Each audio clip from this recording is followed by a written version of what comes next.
पीछे तक सर उल्टा है, उल्टा है, आ रहा है पीछे तक। चलो तो सबसे पहले हम लोग रिवाइज करते हैं कि हम लोग पिछले क्लास में क्या पढ़े थे, ठीक है। जो लोग कल नहीं आए थे वो एक बात समझ लेना।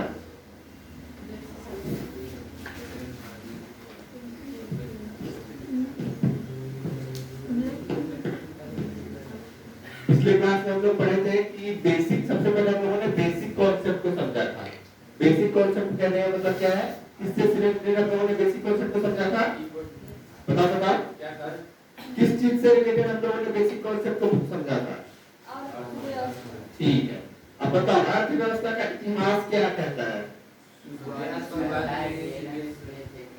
क्या कहता है, इंसानी क्रियाकलापों को समझाना। किसने समझा था इंसानी क्रियाकलापों को, किसने समझा था, अच्छा क्या समझा था उसने, ठीक है। अब बताओ अर्थशास्त्र किस क्या है, एक सामाजिक विज्ञान, क्या है, सामाजिक विज्ञान है। इस सामाजिक विज्ञान से हम लोग क्या, सामाजिक विज्ञान कहकर क्या समझते हैं, समाज में समाज में हम लोग यहाँ पे समझते हैं कि सामाजिक विज्ञान से कि समाज में क्या होता है, समूह होता है, और समूह को हम लोग क्या करते हैं, समझते हैं। किसका समूह होता है, हम लोग जैसे व्यक्तियों का समूह होता है। दूसरी चीज यहाँ पर हम लोग किसकी बात कर रहे हैं, विज्ञान की। विज्ञान इन द सेंस वैज्ञानिक तरीका से प्रश्न पूछ करके समझते हैं। तो अर्थशास्त्र एक ऐसा सामाजिक विज्ञान है जिसमें हम समूह में लोगों जो होते हैं उनके व्यवहारों को समझते हैं, कैसे व्यवहारों को, आर्थिक व्यवहार को समझते हैं। अब कैसे समझते हैं इसके बारे में आगे देखते हैं। उससे पहले हम कुछ महत्वपूर्ण बातें देखते हैं जो अर्थशास्त्र से जुड़ी हुई है। अर्थशास्त्र में दो मुख्य बातें आती है। एक अर्थशास्त्र के अंदर में जो दो तीन मुख्य चीजें हैं क्या है, सेवा, वस्तु, तुम्हारी इच्छा। तुम्हारी इच्छा रहेगी तभी तो तुम कोई चीज खरीदोगे, तुम्हारी इच्छा नहीं रहेगी घूमने जाने की तो तुम नहीं जाओगे घूमने, तो इच्छा भी जरूरी होता है। अब सबसे इम्पोर्टेंट सवाल जो बार बार सातवीं बार इससे फिर पूछेंगे, संसाधन क्या होता है। तो संसाधन क्या होता है, चलो बताओ बताओ बताओ, बताओ संसाधन क्या होता है, देख कर दूसरे वस्तु के उत्पादन में, ठीक है। संसाधन का मतलब क्या समझाया था मैंने, एक ऐसा वस्तु जिसका इस्तेमाल हम लोग किसी भी दूसरे वस्तु को बनाने के लिए कर रहे हैं। उदाहरण के लिए जैसे कोई एक वस्तु लोगों ने कल क्या देखा था, प्लास्टिक। अब प्लास्टिक क्या है, एक संसाधन है। अब इस प्लास्टिक का हम लोग इस्तेमाल किस चीज के लिए कर रहे हैं, इस मार्कर को बनाने के लिए कर रहे हैं। अब मार्कर भी क्या है, एक संसाधन है। इस मार्कर का इस्तेमाल किस चीज में हो रहा है, तुम लोग को पढ़ाने में हो रहा है, तुम लोग को समझाने में हो रहा है। तो देखो एक संसाधन से क्या हो रहा है, दूसरे संसाधन को बनाया जा रहा है, दूसरे संसाधन का उत्पाद किया जा रहा है। क्लियर है यहाँ तक, चलो अगला। अब अगला सवाल है अर्थव्यवस्था क्यों आया। अब हम लोग समझते हैं थोड़ा सा इसको ऐतिहासिक तरीके से, जो तुम लोग का चैप्टर 1 में भी इतिहास में दिया हुआ है अर्थव्यवस्था का इतिहास, तुम लोग का पहला चैप्टर है। तो अर्थव्यवस्था क्यों आया, तो पृथ्वी पर क्या है, पृथ्वी पर क्या है, अब पृथ्वी पर जब सीमित संसाधन है तो जब संसाधन सीमित रहेगा और उस संसाधन को चाहने वाले लोग बहुत ज्यादा होंगे तो वहां पे क्या होगा, क्या होगा, संसाधन की कमी होगी। और जब संसाधन की कमी होगी तो उससे क्या होगा, लोगों के बीच में लड़ाई झगड़ा होगा।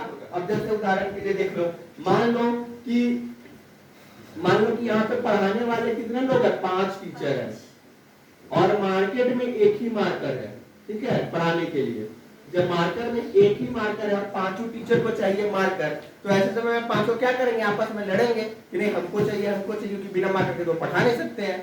तो ऐसे समय में क्या होगा कि लड़ाई होगा इस एक मार्कर के लिए। तो वैसे लड़ाई को सुलझाने के लिए, कैसे लड़ाई को, जिसमें जो अनगिनत मांग से, किसके अनगिनत मांग से, लोगों के अनगिनत मांग से उत्पन्न होता है।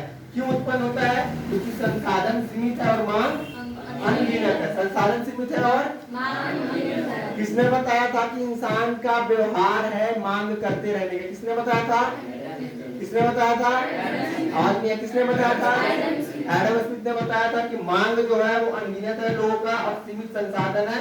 तो इस दोनों के बीच के इस लड़ाई को सुलझाने की ही पढ़ाई को हम लोग क्या कहते हैं? क्या कहते हैं? इकोनॉमिक्स। ठीक है, यहाँ तक क्लियर है सबको? समझ में आ रहा है? चलो आगे बढ़े, आगे बढ़े, आगे बढ़े। तो यहां से हम लोगों ने समझा था अर्थशास्त्र का, क्या समझा था? सरल सा एक परिभाषा, क्या? कैसे सीमित संसाधनों का इस्तेमाल किया जाए ताकि लोगों की आर्थिक मांग को पूरा किया जा सके। समझ में आया? पहला इसमें मुख्य शब्द क्या है? सीमित संसाधन। तो जब भी तुमसे कोई पूछेगा अर्थशास्त्र क्या है तो अर्थव्यवस्था क्या है, तो उसमें तुम लोग किसकी पहले बात करोगे? फिर किसकी बात करोगे? आर्थिक मांग को क्या किया जाए? पूरा किया जाए। किस चीज के बिना पूरा किया जाए? बिना लड़ाई झगड़ा के। ठीक है, समझ में आ गया? चलो मेरे साथ बोलो, क्या बोलोगे? अर्थव्यवस्था क्या है?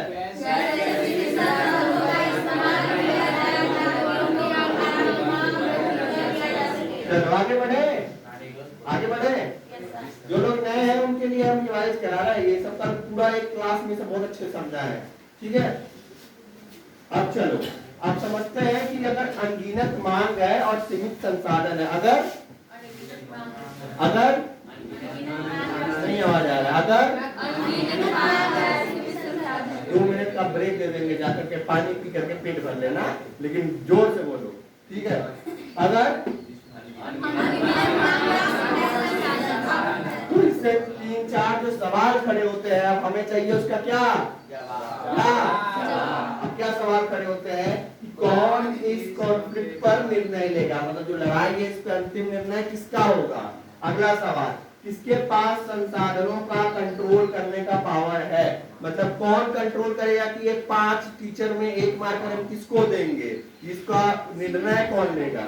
तीसरा, इस समस्या का समाधान क्या होना चाहिए, जो लड़ाई है इसका एक्चुअल में समाधान क्या होना चाहिए? इस सीमित संसाधनों का सबसे बेहतर इस्तेमाल क्या होगा, मतलब इसका सबसे बेहतर इस्तेमाल क्या होगा? जैसे पानी, चलो कोयला, तेल, कोयला है, तेल है, या फिर हीरा है, सोना है, ये सब बहुत ही सीमित है, बहुत ही ज्यादा कम है। तो इसका सबसे बेहतर हम क्या इस्तेमाल करें कि ज्यादा से ज्यादा हम इसका फायदा उठा सके। तो ये सारे सवालों का हम लोग जवाब पूरे अर्थशास्त्र को पढ़ने के प्रोसेस में समझेंगे। ठीक है, क्लियर है? क्लियर है? क्लियर है? चलो आगे देखते हैं। अब हम लोग समझेंगे अर्थव्यवस्था के प्रकार। पहला 2 जो मुख्य प्रकार है जो तुम्हें पढ़ना है, पॉजिटिव होता है, नॉर्मेटिव होता है।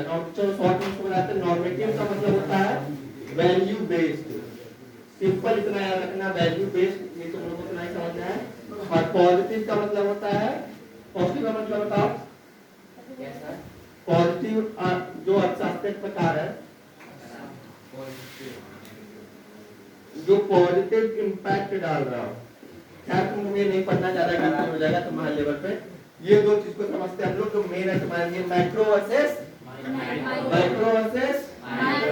लॉलीपॉप। याद है? याद है? चलो, तो मैक्रो का मतलब क्या हुआ? मैक्रो का मतलब क्या हुआ? और माइक्रो का मतलब क्या हुआ? तुम लोग क्या हो, माइक्रो किचन में तुम्हारी मम्मी खाना बनाती है, वो माइक्रो इकोनॉमिक्स है कि मैक्रो है? माइक्रो है कि मैक्रो है? क्यों माइक्रो है? क्योंकि छोटे स्तर पर है, और बड़े स्तर पर यानी कि क्या है, ये देश के स्तर पर पढ़ रहे हैं, तो उसको क्या बोलेंगे? क्या बोलेंगे? Macro economics. तो माइक्रो वर्सेस ये कौन है? ये चंपी डंपी है। कौन है? ये चंपी डंपी के स्तर पर क्या बोलते हैं इसको? व्यक्ति आधारित। और देश के स्तर पर क्या बोलते हैं? उसको क्या बोलेंगे? नाम से याद करो, माइक्रो ऑर्गेनिज्म सुने हो? माइक्रो ऑर्गेनिज्म, माइक्रो मतलब क्या होता है? छोटा एकदम जो हो, छोटे स्तर पर फर्क समझे तो क्या हो गया? Micro economics. उसी को मैक्रो मतलब बड़ा स्तर में समझे तो क्या हो दिए? Macro economics. ठीक है, यहाँ तक यहाँ तक समझ में आ गया सबको? पक्का? पक्का? चलो तो बताओ बताओ बताओ बताओ बताओ संसाधन किसे कहेंगे? चलो बताओ बताओ। उसको याद करा करके भेजेंगे यार। बताओ बताओ बताओ। नहीं मिलेगा दीदी है वो। अच्छा हम कहाँ कुछ कर रहे हैं? बताओ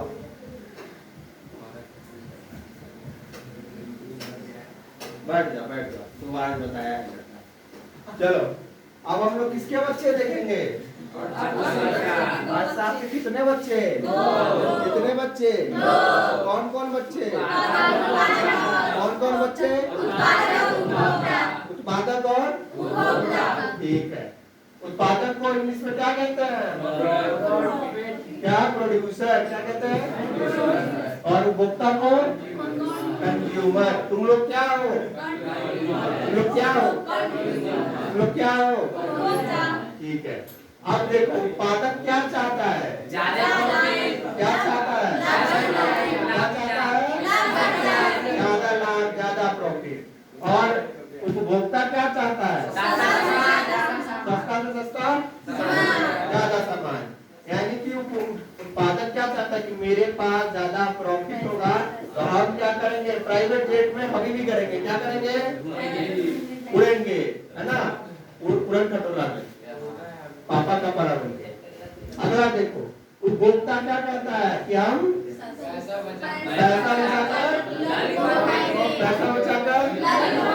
पैसा बचाकर समझ गए दोनों बच्चे इसके? चलो आगे बढ़े।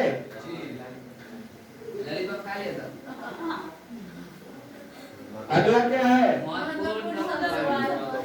औसत लागत बताओ क्या होता है? तुम बताओ औसत लागत क्या होता है? औसत लागत क्या होता है?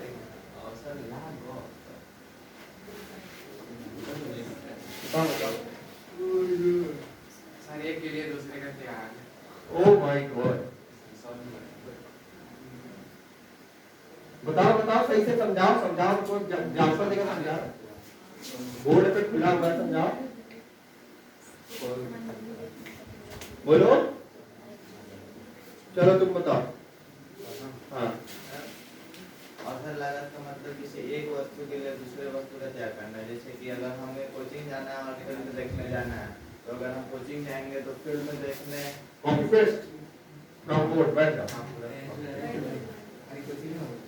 बैठ जाओ। औसत लागत का मतलब क्या होगा कि जब हम एक चीज को पाने के लिए दूसरे चीज का त्याग करते हैं। जिसका हम लोग का तुम्हें उदाहरण समझाए थे ऐसे कि मान लो आज सुबह में तुम्हारे पास दो ऑप्शन था। एक फ्री टिकट मिल रहा था हाउसफुल 5 देखने का, दूसरा था कि नहीं कोचिंग का टाइम है कोचिंग जाएंगे। तो अगर तुम जा रहे होते हाउसफुल 5 मूवी का टिकट देखने और तुम्हें लग रहा होता कि हम तो फ्री में जा रहे हैं तो तुम फ्री में नहीं जा रहे होते, उसके बदले तुम्हें कीमत चुका रहे थे। वो कीमत किस चीज का था? अवसर गवा रहे थे। वो किस चीज का था?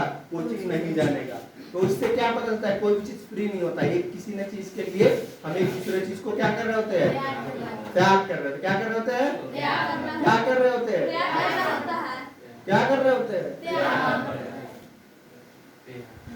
क्या? फिर उसी तरह हम लोगों ने जूता का एग्जाम्पल में समझा था कि कोई जूता जरूरत से भी ज्यादा सस्ते में अगर हम लोग को मिल रहा है तो हम लोग क्या कर रहे हैं? उसके क्वालिटी के साथ कॉम्प्रोमाइज कर रहे हैं। समझ गए आज तक? चलो आगे बढ़े। जो लोग नहीं आए थे उनको समझ में आ रहा है? आ रहा है? और कौन है? आ रहा है? आ रहा है? चलो अगला क्या है? संसाधनों की कमी। अब ये सबसे इंपॉर्टेंट में से एक है, इसको समझो अच्छे से क्योंकि आगे का चैप्टर इसको समझोगे तभी समझ में आएगा। इसको नहीं समझ में आएगा फिर से बोलना, पूरा ध्यान बोर्ड पे होना चाहिए। हमारे पास क्या है? यानी कि हमारे पास क्या सीमित है? वस्तु और उदाहरण के लिए देखे थे हम लोग कि आईफोन की कमी है, तेल की कमी है, अच्छे सड़क की कमी है, साफ सफाई की कमी है। समझे थे? समझे थे? चलो आगे देखते हैं। अब सीमित संसाधन का सही इस्तेमाल हमें करना है। क्यों करना है? क्योंकि हमारे पास तो संसाधन ही सीमित है। हमारे पास अब जब हमारे पास संसाधन सीमित है तो इसका हमें क्या करना है? सही से इस्तेमाल करना है। अब सही से इस्तेमाल हम कैसे करेंगे? सही से इस्तेमाल कैसे करेंगे इसको समझने पहले अगर हम समझते हैं कि मान लो हमारे पास संसाधन सीमित नहीं होता, यानी कि हमारे पास संसाधन का कमी नहीं होता, फिर क्या होता? सब कुछ नहीं होता। फिर हम क्या कर रहे होते? नाच रहे होते, अभी भी कर रहे होते। तो जैसे क्या था? पानी का कमी नहीं था पहले, अब पानी का कमी हो गया है।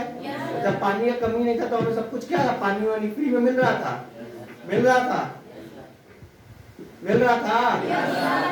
ठीक है। अब क्या है हमारे पास? उसी संसाधन की क्या हो गई है? अब कमी है तो हमारे पास क्या दिक्कत है कि हमारी मांग ज्यादा है और उसकी आपूर्ति कम है। यानी कि पानी की मांग अब ज्यादा है और धीरे धीरे पानी क्या हो रहा है? घट रहा है। अब जब ऐसा हो रहा है तो इससे क्या होगा? लड़ाई होगा कि नहीं होगा? तो ऐसे में उदाहरण पे देखते हैं। मान लो 100 आईफोन है, ठीक है, उसको खरीदने वाले कितने लोग हैं? अभी 50 लोग हैं।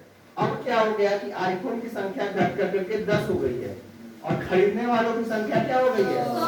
बढ़ गई है।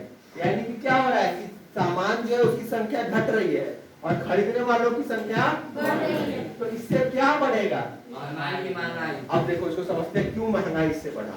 इससे महंगाई इसलिए बढ़ता है, पूरा एक कहानी है महंगाई का। उदाहरण के लिए हम लोग समझेंगे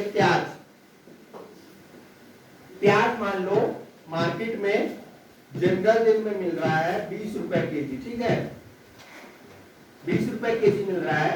इसको खरीदने वाले कितने लोग हैं? 5 लोग मान लो प्याज मार्केट में। अब क्या हो रहा है? धीरे धीरे क्या हो रहा है कि बाजार में मान लो किसी ऐसे साल ये हुआ, हालांकि प्याज का कमी नहीं होता, प्याज का लोग काला बाजार करते, लेकिन मान लेते हैं कि बाजार बाढ़ आया, प्याज हुआ ही नहीं, प्याज खराब हो गया ज्यादातर लोगों का। अब जो पहले बाजार में 100 केजी प्याज अवेलेबल था, अब प्याज वो घट कर करके 60 केजी बाजार में इस साल खेत में प्याज उपजा है। लेकिन प्याज को ऐसा चाहिए, सबको चाहिए कि नहीं? खाने में नहीं चाहिए। अब प्याज तो सब इन 5 लोग को अभी भी चाहिए प्याज, और प्याज घट के 60 केजी हो गया है और सबको बराबरी प्याज, सबको मान लो ये 5 लोग हैं, इनको कितना चाहिए? 20 केजी, 20 केजी सबको चाहिए रहता है प्याज। अब बाजार में हो गया 60 केजी, अब 20 केजी तो सबको दिया नहीं जा सकता है। तो ऐसे में क्या किया जाएगा कि दुकानदार के पास अभी भी उतने लोग प्याज खरीदने वाले हैं, उसके पास प्याज कम है, तो वो क्या करेगा? ऐसे मौके का फायदा उठाएगा। वो कहेगा क्या कि खरीदने वाले तो अभी भी तो नहीं आ रहे हैं, लेकिन हमारे पास तो प्याज की संख्या कम है, तो हम क्या करते हैं? इसमें फायदा उठाते हैं। क्या करते हैं? पैसा प्याज का थोड़ा बढ़ा देते हैं, ताकि क्या हो कि हमको ज्यादा फायदा हो जाए और प्याज खरीदने वाले जो लोग हैं वो थोड़े से कम हो जाए। तो इससे क्या होगा? बैलेंस होगा, लड़ाई नहीं होगा। हम तो कहेंगे भाई तुम्हारे पास पैसा नहीं है ना, इसलिए तुम नहीं खरीद पा रहे, मेरी क्या गलती है? तो इससे क्या होगा कि मान लो अब प्याज कैसे कर दिया गया? ₹30 केजी।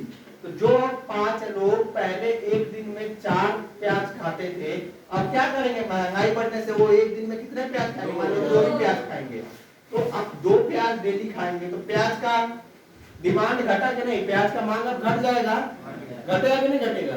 घटेगा ना। तो प्याज का डिमांड घटेगा तो मार्केट में फिर से अब कितना 60 केजी प्याज का मांग रह जाएगा। भले वो लोग को जितना जरूरत है उसके अनुसार प्याज नहीं मिल पा रहा है, उससे आवश्यकता से कम मिल रहा है, लेकिन महंगाई बढ़ने की वजह से वो क्या कर रहे हैं कि प्याज की इस्तेमाल कम कर रहे हैं। फिर जब ये पैसा महंगाई बाजार में प्याज का संख्या फिर 100 केजी हो जाएगा तो फिर वापस वो जितना 20 केजी जितना 4 प्याज पहले खाए थे उतना खाएंगे। इससे क्या समझ में आ रहा है कि महंगाई किस वजह से बढ़ती है? मांग और आपूर्ति के बैलेंस इम्बैलेंस से बढ़ती है कि नहीं? मांग और आपूर्ति, यानी कि मांग मेरा अगर ज्यादा रहेगा और प्याज का उत्पादन कम रहेगा यानी आपूर्ति कम रहेगा तो महंगाई बढ़ेगा कि घटेगा? बढ़ेगा ही घटेगा। और अगर मान लो मेरा मांग कम है और प्याज बाजार में ज्यादा यानी आपूर्ति ज्यादा है तो प्याज का दाम बढ़ेगा या घटेगा? बढ़ेगा या घटेगा? और बताओ बाजार में प्याज की आपूर्ति ज्यादा है और प्याज का मांग कम है तो दाम बढ़ेगा या घटेगा? और बाजार में प्याज की आपूर्ति कम है और बाजार में प्याज खरीदने वाले ज्यादा तो दाम बढ़ेगा या घटेगा? इसका अगर कभी भी समझ में नहीं आया तो जैसे तुम लोग सब्जी के बाजार में जाते हो, जब स्टार्टिंग में देखते हो जब नया नया गोभी आता है बाजार में बिकने के लिए, तो वो गोभी का दाम बहुत महंगा होता है कि नहीं होता है? क्यों होता है? क्योंकि बहुत कम लोग के पास गोभी उस समय रहना होता है, बहुत कम बेचने वाले रहते हैं। लेकिन जैसे जैसे बाजार में खूब सारा गोभी आ जाता है वैसे वैसे गोभी का दाम घटता है कि नहीं घटता है? घटता है कि नहीं घटता है? यहाँ तक सबको समझ में आ गया? आ गया? तो अब हम लोगों ने कल यहाँ तक पढ़ा था। अब यहाँ तक बताओ किसी को कोई डाउट है तो? है किसी को? पानी पीने जाना है किसी को? हाँ, तो बीच में एनर्जी नहीं कम होना चाहिए। अब क्या है? अब तुम लोग को जो कल हम पीडीएफ दिए थे उसको निकालो, प्रिंट आउट वीडियो।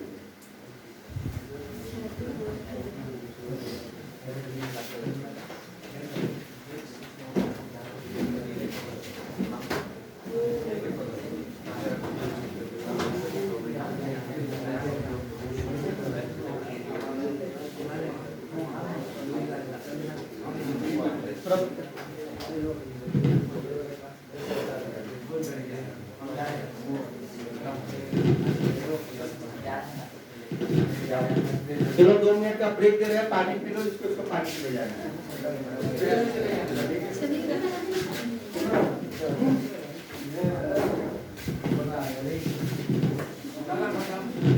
2 मिनट का टाइमर लगा रहे हैं, 2 मिनट के अंदर नहीं आएगा और कंटिन्यू नहीं मिलेगा।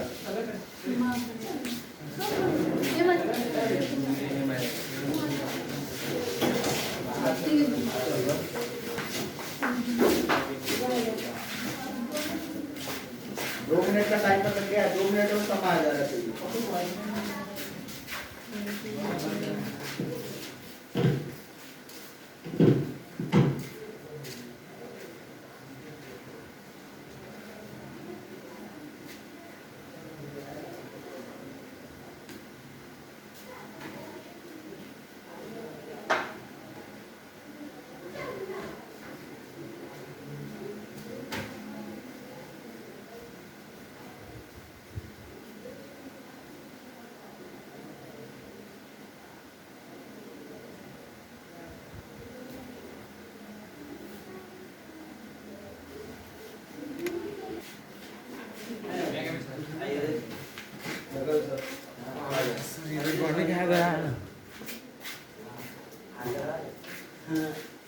चलो ब्रेक खत्म हुआ, फिर से स्टार्ट कर रहे हैं।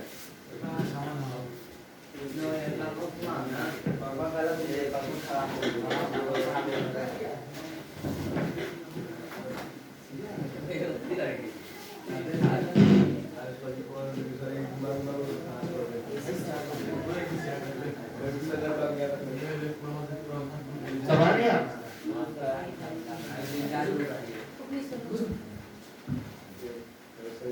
चलो स्टार्ट करते हैं। अब तक हम लोगों ने बेसिक जो कॉन्सेप्ट था उसको समझ लिया है। अब ध्यान सबका बोर्ड पे। अब तक जो हम लोगों ने बेसिक कॉन्सेप्ट था उसको समझ लिया था। अब हम लोग यहाँ से क्या समझेंगे? हम लोग यहाँ से समझेंगे पहला चैप्टर जो तुम्हारे बुक का दिया हुआ है उसको समझेंगे।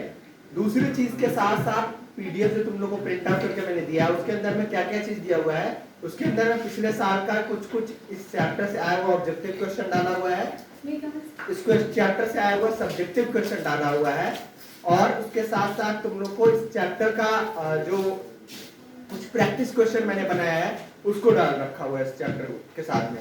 तो इन सभी चीजों को मैं तुम लोगों को प्रैक्टिस अभी करवाऊंगा, पर उससे पहले जरूरी क्या है हम लोग को इस चैप्टर को समझना। इस चैप्टर को चलो तो सब एनर्जी के साथ फिर शुरू करते हैं।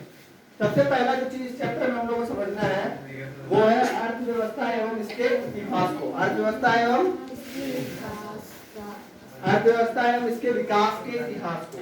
तो सबसे पहला चीज हम लोगों ने समझा है, एक्चुअल हम लोगों ने समझ भी लिया है कि अर्थव्यवस्था क्या है। समझा है नहीं समझा है? समझ लिया है। तो अर्थव्यवस्था क्या था? सीमित संसाधन एवं उसको उपयोग कैसे करते हैं। जैसे मान लो कि घरेलू स्तर पर क्या है, ये जम्पी डम्पी है, उसका क्या है? उसका क्या है? उसके पास क्या है?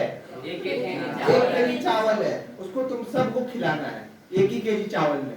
तो ये कैसे इसको मैनेज करेगा कि 1 केजी चावल में हम कैसे मतलब चीजों को मैनेज करें, ये भी एक तरह क्या है अर्थव्यवस्था। किस तरह का है, मैक्रो है माइक्रो है, किस तरह का है, क्यों माइक्रो है, क्योंकि है ठीक है। और ये देखो ये 130 करोड़ देश के लोगों को 5 लाख केजी चावल सरकार को खिलाना है। ये माइक्रो है या माइक्रो है, माइक्रो है, माइक्रो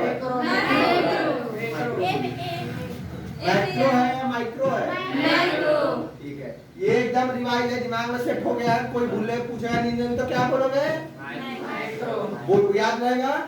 चलो अब हम लोग यहाँ पे देखते हैं तुम्हारे जो नोट्स में मैंने कुछ परिभाषा दिया हुआ है स्टैंडर्ड, जो तुम लोग को एग्जाम में लिखना है उसको समझ में आ गया हुआ है। फिर भी हम लोग इसको अब समझते हैं कि कौन क्या बोल रहा है, अर्थशास्त्र क्या होता है, ठीक है। अब यहाँ ध्यान से देखो, अपने नोट्स में कलम से हाईलाइट करते हुए अंडरलाइन करते चलना, जो जो इम्पोर्टेंट शब्द हम बताएंगे, अभी नहीं जो बताएंगे उसको अंडरलाइन करते रहना। अर्थव्यवस्था एक क्या है, क्या है, सामाजिक विज्ञान क्या है, सामाजिक विज्ञान। सामाजिक विज्ञान क्या होता है, सबको सबसे अच्छा समझ में आ चुका हुआ है, चीज आ चुका है। क्यों ये सामाजिक विज्ञान है, समझ में आ गया है, ठीक है। जो क्या करता है, सीमित संसाधनों, सीमित संसाधन को समझ गए हो, का उपयोग करके मानव की असीमित आवश्यकताओं को, असीमित आवश्यकताओं क्या था, अनगिनत जो इच्छा थी, आवश्यकता थी इंसान की, था कि नहीं था, था कि नहीं था, ये अभी सब अभी तक नहीं आया सर। अर्थशास्त्र एक सामाजिक विज्ञान है जो सीमित संसाधनों का उपयोग करके मानव की असीमित आवश्यकताओं की पूर्ति से संबंधित होता है, की पूर्ति से संबंधित होता है। यह अध्ययन करता है कि व्यक्ति, समाज और देश, अब बताओ व्यक्ति मैक्रो है या माइक्रो है, समाज मैक्रो है या माइक्रो है, क्या है, और देश क्या है, क्या है, क्या है, माइक्रो या मैक्रो, ठीक है। तो यह अध्ययन करता है कि व्यक्ति, समाज और देश अपने संसाधनों का किस प्रकार उत्पादन, वितरण और उपभोग के लिए प्रयोग करता है। अब ये बताओ इस परिभाषा को सबको समझ में आ रहा है, अच्छे से आ रहा है, एक बार पढ़ो, अपने से पढ़ो, जो बोल बोल के पढ़ो।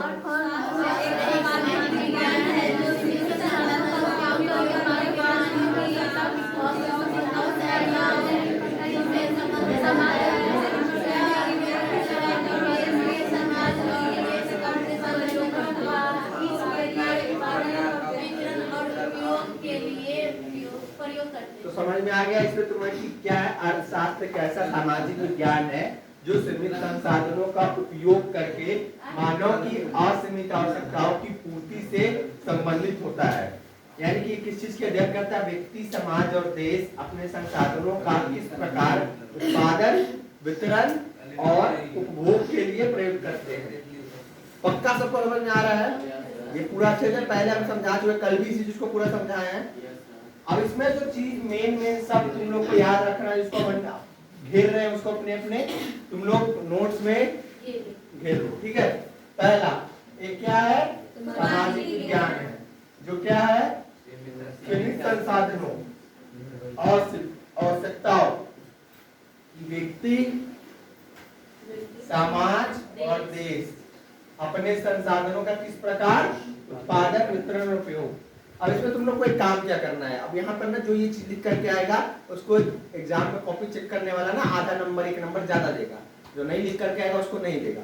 क्या लिखना है, जब व्यक्ति को समाज लिखोगे, क्या लिखोगे, ऐसे लिखोगे, व्यक्ति कॉमा समाज, उसके ब्रैकेट में लिख दोगे ऐसे माइक्रो, और जब देश लिखोगे तो उसके ब्रैकेट में लिख दोगे मैक्रो। बस इतना ही करना है, इतना करोगे तो तुम्हारा लगेगा कि तुम ज्यादा एक्स्ट्रा पढ़े हो, ठीक है। तो जब व्यक्ति और समाज लिखा होगा तो माइक्रो लिख दोगे, और जब देश लिखा होगा तो कहाँ से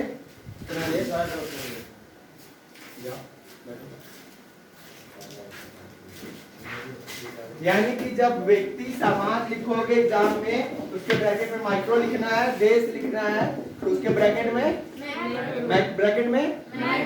चलो ये परिभाषा सबको समझ में है? पक्का आ गया है? चलो नहीं था सर रोके हुए थे कितना में बोले नहीं समझ में आता। चलो एक बार और बता रहा है शॉर्ट में। चलो अर्थशास्त्र एक सामाजिक विज्ञान है, समझ में आया? तो क्या होता है सामाजिक विज्ञान? जो सीमित संसाधनों को समझ में आया था का उपयोग करके मानव की असीमित आवश्यकताओं की पूर्ति से संबंधित होता है। असीमित आवश्यकता समझ में आया था? यह अध्ययन करता है कि व्यक्ति, समाज और देश अपने संसाधनों का किस प्रकार उत्पादन, वितरण और उपयोग के लिए प्रयोग करते हैं। आप समझ में आ गया? एक बार पढ़ो खुद से, पढ़ो सब पढ़ो एक बार फिर पढ़ो।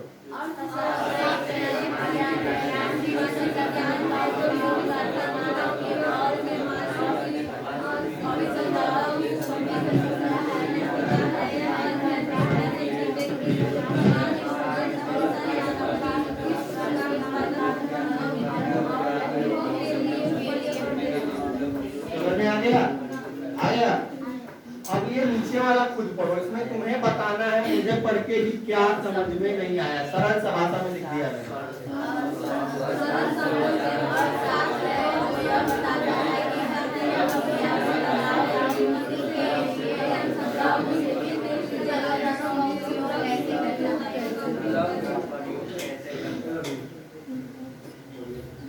दोनों समझ में आ गया? नीचे वाला परिभाषा इजी भाषा में लिखा हुआ तुम्हारे समझने के लिए, समझ में आ रहा है? ये बराबर बता दे। अर्थशास्त्र वह शास्त्र है जो यह बताता है कि मनुष्य अपनी आवश्यकताओं की पूर्ति के लिए उपलब्ध सीमित संसाधनों का उपयोग कैसे करता है। मैंने जो एक इजी परिभाषा लिख कर इसके पहले भी समझा दोगी, तो ये कह रहा था ना? ठीक है, चलो अब ये प्रमुख अर्थशास्त्रियों द्वारा दी गई परिभाषा है। इसमें से तुम लोगों को जब एग्जाम में पूछा जाए कि अर्थशास्त्र से क्या समझते हो तो कैसे लिखोगे वो हम बताएंगे। उससे पहले इसको समझ लो, फिर इसके बाद हम बताते हैं कि तुम लोगों को एग्जाम में ये प्रश्न आएगा तो कैसे लिखोगे।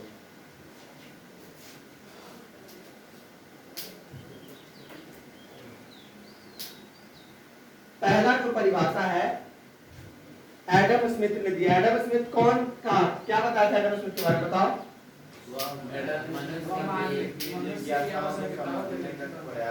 क्या किया था प्रयास? व्यवहार को समझने का प्रयास किया था, ये बताए थे ना? ठीक है, तो एडम स्मिथ क्या कहता है कि अर्थशास्त्र वो विज्ञान है जो धन की प्रकृति और उसके वितरण का अध्ययन करता है। क्या करता है? मतलब जो, अब देखो इसको याद करने का ट्रिक तुम लोग को बता रहे हैं। एडम स्मिथ किसकी प्रकृति जानता था? प्रकृति किसकी जानता था? मानव की। तो वो पैसा का भी तो प्रकृति की बात करेगा, वो इंसान की भी प्रकृति की बात कर रहा है, तो वो पैसा की भी प्रकृति की बात करेगा। तो इसीलिए वो क्या कहता है, वो हर चीज को ना उस प्रकृति यानी नेचर, बिहेवियर से देखता है। उसके वो एक ऐसा दवा खा लिया, याद रखो से। ये है एडम स्मिथ, ठीक है। अब ये चंपी डंपी नहीं है, इसको पैंट पहना देते हैं। ये कौन है? ये है एडम स्मिथ। एडम स्मिथ ने क्या खाया है? एक दवा खाया है। इसमें क्या लिखा हुआ है? क्या लिखा है? तो कुछ भी तुम उससे पूछोगे वो सब में बोले हम प्रकृति है। सबको सबका इलाज प्रकृति है। सबका इलाज तो पहले किस चीज की बात कर रहा था? मानव की प्रकृति की, मानव के व्यवहार की कर रहा था ना? जो सबसे पहला लाइन तुम लोग को पढ़ाए थे कर रहा था। तो जब उससे पूछा जाता है क्या पता अर्थशास्त्र क्या है, तो कहता है अर्थशास्त्र, अर्थ मतलब क्या होता है? पैसा। जब मानव की बात की गई तो मानव की प्रकृति, अर्थशास्त्र की बात की गई तो अर्थ की प्रकृति का बात करता है। उसको तो हर चीज में किस चीज की प्रकृति जोड़ देता है? तो हर चीज में क्या जोड़ देता है? प्रकृति जोड़ देता है। तो ये एग्जाम में याद रहेगा तुम लोग को। एडम स्मिथ जब भी लिखने को आएगा तो लिख दोगे धन की प्रकृति की बात करता है, तो लिख दोगे एडम स्मिथ का परिभाषा। भूलोगे कभी? पढ़ो तो क्या लिखा हुआ है, पढ़ो।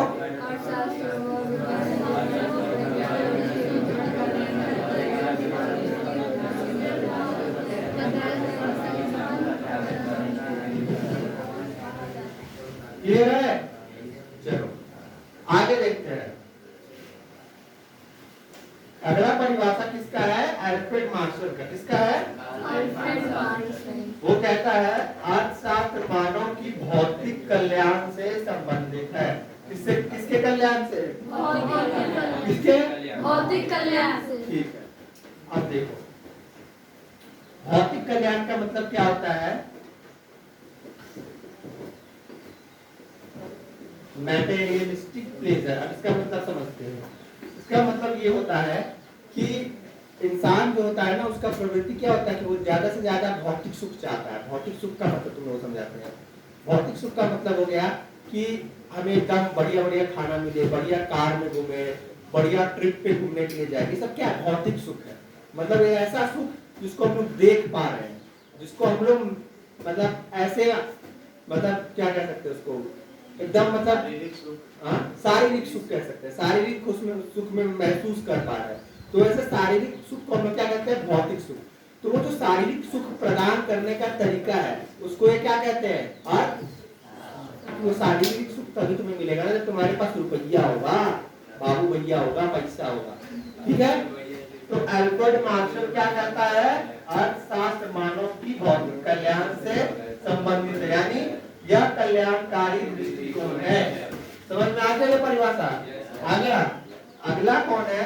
रॉबिस से ज्ञान को। अर्थशास्त्र एक ऐसा विज्ञान है जो यह अध्ययन करता है कि सीमित साधनों का उपयोग वैकल्पिक उपयोग के बीच कैसे किया जाए। इसमें बस दो मुख्य शब्द है, वैकल्पिक उपयोग और सीमित साधन। ये तो वही इजी सरल परिभाषा जो तुम लोग शुरू से पढ़ते आ रहे हो, इसमें कोई दिक्कत नहीं हुआ तुम लोग को। ये तीनों परिभाषा समझ में आया कि नहीं आया? आया कि नहीं आया? चलो एक बार पढ़ो इसको, अपने अपने नोट से पढ़ो, जिसके पास नहीं वो बोर्ड से पढ़ो।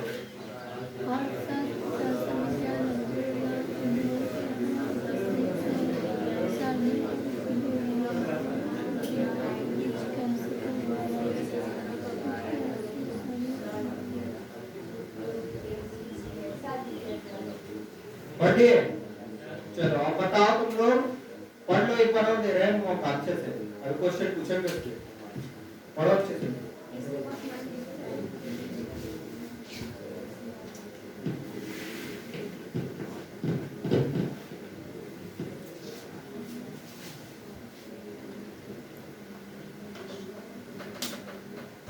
हो गया? क्या चीज? वैकल्पिक मतलब हो गया कि तुम्हारे पास बहुत सारे ऑप्शन है। जैसे ऑप्शन दे रहे थे ना, उससे मूवी देख लो या कोचिंग चले जाओ, इस तरह का ऑप्शन था ना, उसको वैकल्पिक कहते हैं।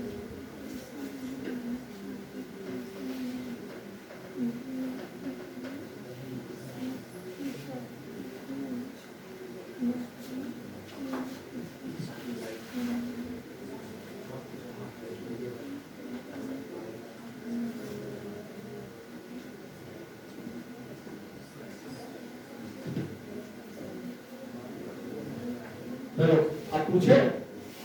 अब ऊपर देखो, सब ऊपर देखो, ऊपर बोर्ड पे, सबका नजर बोर्ड पे। हाँ जी मैडम, बोर्ड पे नजर, बोर्ड पे देखा है? लिखा हुआ है यहाँ पर बात, वो दिख रहा होगा ध्यान से। चलो तुम लोग बताओ, कल्याणकारी परिभाषा कौन देता है अर्थशास्त्र को? भौतिक कल्याणकारी परिभाषा कौन देता है? ऊपर अल्फ्रेड मार्शल। कौन देता है? कौन देता है? हाँ। और एडम स्मिथ क्या बताता है? क्या बताता है? किसकी प्रकृति? और किसकी प्रकृति बताया था एडम स्मिथ पहले? मानव की व्यवहार की समझ। और रॉबिस किस चीज की बात करता है? भौतिक काल्पनिक और भौतिक काल्पनिक की रॉबिस बात करता है। सीमित संसाधन लोग ओहो, देख लिया। सीमित संसाधन और वैकल्पिक संसाधन जो है उसकी बात करता है। समझ गए? याद हो गया? चले आगे बढ़े।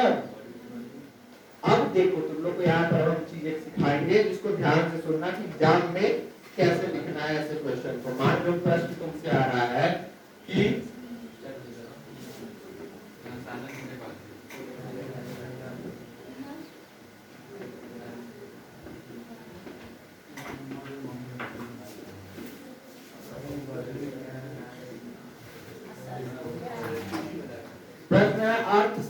क्या है? क्या है प्रश्न? तो तुम लोग सबसे पहले इसमें क्या लिखोगे? सबसे पहले तो तुम लोग को सबसे ऊपर परिभाषा दिया गया है। अर्थशास्त्र एक सामाजिक विज्ञान। हाँ, वो जो परिभाषा है अर्थशास्त्र एक सामाजिक विज्ञान है जो सीमित संसाधनों को व्यक्तियों के बीच में कैसे डिस्ट्रीब्यूट किया जाए, वो जो परिभाषा है ना सबसे ऊपर, उसको लिखोगे। ठीक है, यहाँ पर लिख दिए परिभाषा। ठीक है, वो चीज को लिख दिए। यहाँ पे परिभाषा नहीं लिखो, यहाँ पे लिखो परिचय। क्या लिखोगे? और इसको क्या करोगे? बॉक्स पर। अब यहाँ से लिखना शुरू करोगे तो पहला परिभाषा ऊपर दिया हुआ है। क्लियर है? अब देखो, अब यहाँ पे लिखोगे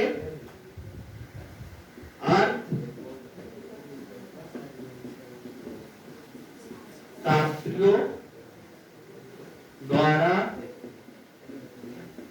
दिए गए, बताओ क्या लिखे हम, बताओ। महत्वपूर्ण परिभाषा।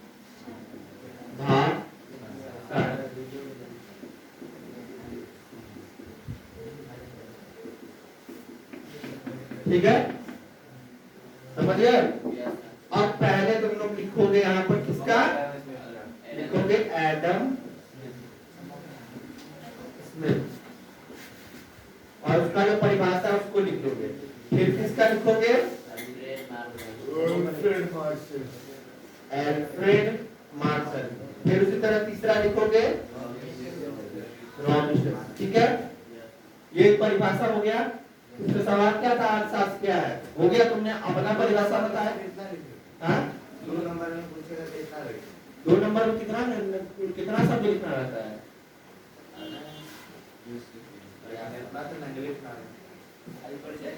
परिचय लिख दो, इसमें से कुछ 2 लिख दो, इतना तो लिख सकते हो। हाँ, मान लो बड़ा वाला 5 नंबर वाला नहीं, अब 5 नंबर के साथ में बताते हैं। 2 नंबर में परिचय लिख देना, एक सिंपल परिभाषा, और इसमें से कोई भी 2 लिख देना, हो जाएगा। ठीक है, अगर 5 नंबर में आता है तो परिचय लिखोगे, फिर तीनों को परिभाषा को लिखोगे। इसके बाद क्या लास्ट में क्या लिखोगे? निष्कर्ष। निष्कर्ष में क्या लिखोगे तुम?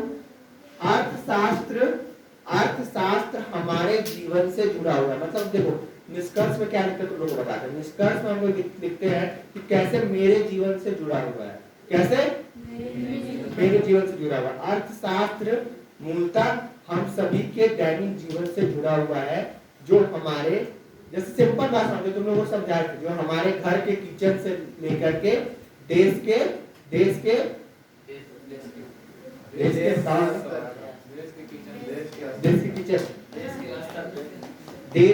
राष्ट्रीय स्तर पर एक महत्वपूर्ण भूमिका निभाता है।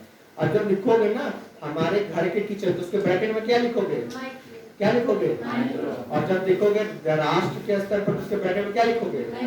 हो गया, तुमको एग्जाम में पूरा नंबर देगा इसमें। ठीक है, समझ गया कैसे लिखना है? तुमने इसमें क्या क्या किया? देखो, तुम दिमाग देखो क्या किया तुमने। तुमसे पूछा सिर्फ नया अर्थशास्त्र क्या है। तुम्हारे पास ज्यादा लिखने के लिए शब्द भी नहीं है, ज्यादा टाइम भी नहीं है। तुमने पहले अर्थशास्त्र बता दिया, परिभाषा बता दिया, तुमने निष्कर्ष में क्या बताया कि हमारे जीवन से जुड़ा हुआ, तुमने उसके प्रकार भी बता दिए। बताया नहीं बताया?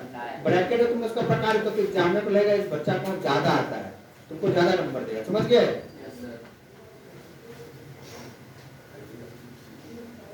चलो अगला पेज पढ़ो, उसमें अगला क्या दिया हुआ है तुम्हारे नोट्स में? हाँ, क्या होता है?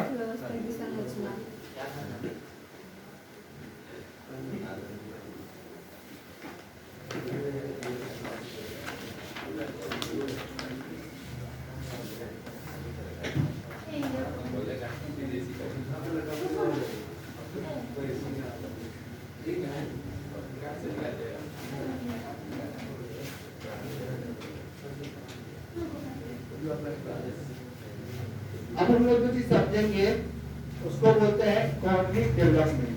मतलब क्या कहते हैं? आर्थिक विकास। अभी तक हमने जो समझा था, दिख रहा है ना सबको? दिख रहा है? लास्ट पेज का लास्ट पेज अब हम लोग समझेंगे अर्थशास्त्र और आर्थिक विकास। देखो इसका डिफरेंस अच्छे से समझ लो, तुम्हारे बुक का चीज से बता रहे हैं। अर्थशास्त्र के अंदर हम लोग किसकी बात कर रहे थे? सिर्फ पैसा, इसका बात कर रहे थे, रुपया पैसा का बात कर रहे थे। लेकिन आर्थिक विकास, आर्थिक जोड़ विकास, अब आर्थिक विकास की जब हम बात कर रहे हैं तो पैसे से किस चीज का विकास होता है?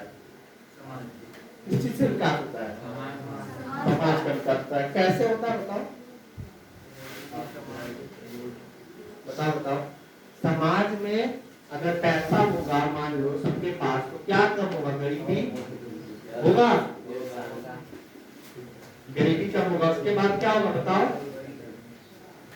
बताओ बताओ बताओ बताओ, देखो नोट्स में देखकर बताओ, बताओ।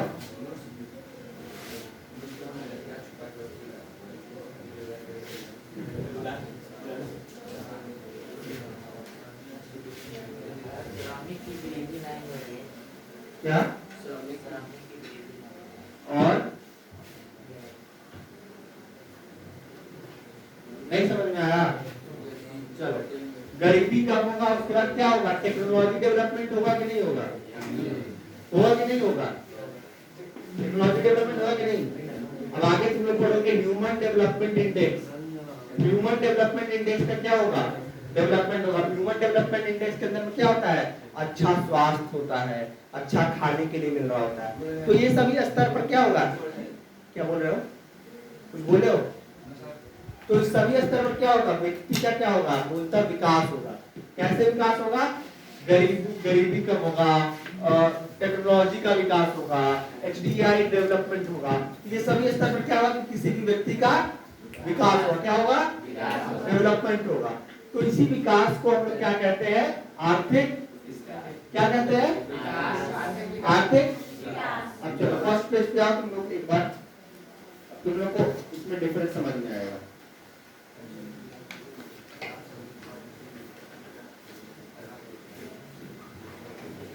अब देखो, अर्थशास्त्र वर्सेस हम लोग किसका यहाँ देखे? आर्थिक, अर्थशास्त्र, अर्थशास्त्र और अर्थशास्त्र क्या है? एक सैद्धांतिक और विश्लेषणात्मक है। विश्लेषणात्मक है यानी कि ये क्या करता है? एनालिटिकल है, यानी कि एक सिद्धांत जो बताता है कि पैसे से कैसे चीजों के बीच में एक बैलेंस क्रिएट किया जा सकता है। बल्कि ये क्या है? आर्थिक विकास क्या है? व्यवहारिक है। अब तुम लोगों ने देखा होगा कि जब हम लोग अर्थशास्त्र का मतलब समझ रहे थे तो ये क्या कहते हैं? एक सिद्धांत का बात करता है। क्या सिद्धांत की? कि जब पैसा लोगों के पास, जब सामान बाजार में कम होगा, मांग ज्यादा होगा, तो उसके बीच में कैसे, तो ये थ्योरी दे रहा है, थ्योरी दे रहा है। अब ये प्रैक्टिकल इसका एप्लीकेशन कैसे करना है, यानी कि इसका इस्तेमाल कैसे, कैसे गरीबी को घटाना है, कैसे शिक्षा दर को बढ़ाना है, कैसे स्वास्थ्य दर को बढ़ाना है। तो ये सभी चीज को समझाएगा क्या? ये सभी चीज को समझाएगा आर्थिक विकास। यानी कि ये डिफरेंट क्रिएट, क्या दिक्कत क्या है बताओ? कोई दिक्कत है? उठो तुम वहां से, नहीं तुम उठो, तुम उठो, हाँ तुम आगे बैठो।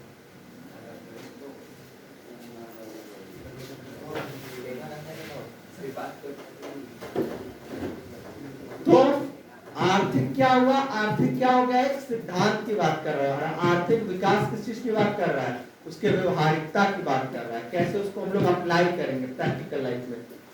अब समझ में आ रहा है? ठीक उसी तरह अर्थशास्त्र का क्या उद्देश्य है? संसाधनों का कुशल उपयोग को समझना, यानी कैसे सीमित संसाधन जो है उसको हम लोग बेहतर तरीके से इस्तेमाल करें कि कॉन्फ्लिक्ट को, लड़ाई झगड़ा को खत्म किया सके। लेकिन आर्थिक विकास क्या कर रहा है? वो कह रहा है कि हमें जीवन स्तर को सुधारना है, लोगों के भलाई को सुधारना, लोगों का भलाई करना है। जीवन स्तर को सुधारेंगे, लेकिन उसको भी सुधारने के लिए इसके पूरी की आवश्यकता है। इसका ये देखो, इसका बेस तो ये अर्थशास्त्री है, लेकिन इसका वो इस्तेमाल कर रहा है प्रैक्टिकल लाइफ में। ये सिर्फ बात करके चला जा रहा है कि हम इसका इस्तेमाल करेंगे ऐसे ऐसे लड़ाई को सुलझाने के लिए। ये नहीं कह रहा है कि हम इसका इस्तेमाल कैसे करेंगे लोगों की शिक्षा को बढ़ाने के लिए, कैसे करेंगे लोगों के स्वास्थ्य को सही करने के लिए, लेकिन ये बात करें कैसे हम अर्थशास्त्र इस्तेमाल करके जीवन स्तर को सुधारेंगे और कैसे हम इससे लोगों और डेवलपमेंट करेंगे, कैसे शिक्षा को सही करेंगे। समझ रहे हो? समझ रहे हो कि नहीं? नहीं आ रहा है? क्या समझे बताओ? अर्थशास्त्र किसकी बात करता है? किसकी बात करता है? और आर्थिक विकास किसकी बात करता है? किसकी बात करता है? लगा तुम लोग समझ, एक बार और समझा देंगे, बात देख लो इसको, फिर एक बार और अच्छे से समझा देते हैं। इसका दायरा क्या है? ये मांग, आपूर्ति, उत्पादन, मूल्य, यही सबका तो बात कर रहा था जो लोगों ने समझा था अर्थशास्त्र में। लेकिन ये किसकी बात कर रहा है? ये शिक्षा की बात कर रहा है, स्वास्थ्य की बात कर रहा है, खाने इनकम की बात कर रहा है, समानता की बात कर रहा है कि सबके पास बराबर पैसा हो तो समानता होगा। समझ रहे हो? अब देखो, अब इसको हम लोग कैसे नापते हैं? इसको जीडीपी से नापते हैं और इसको हम लोग बनाते हैं बजट, ये सब चीजों से। लेकिन इसको नापते हैं HDI से, गरीबी दर से, साक्षरता दर से, स्वास्थ्य सेवा से, यहाँ से ये सब चीज दिया गया। ठीक है, इसका इस्तेमाल हम लोग करते हैं सिर्फ देखने के लिए कि विकास को हो रहा है कि नहीं हो रहा है, लेकिन इसका अर्थशास्त्रों के सिद्धांत पर आने, मतलब ये इसका बेस है, ये कहना चाह रहा है। नहीं समझ में आ रहा तो मैं एक बार और समझा देता हूँ। किसी इसको नहीं समझ में आया ईमानदारी से आना, ठीक है, फिर से हम समझा रहे हैं।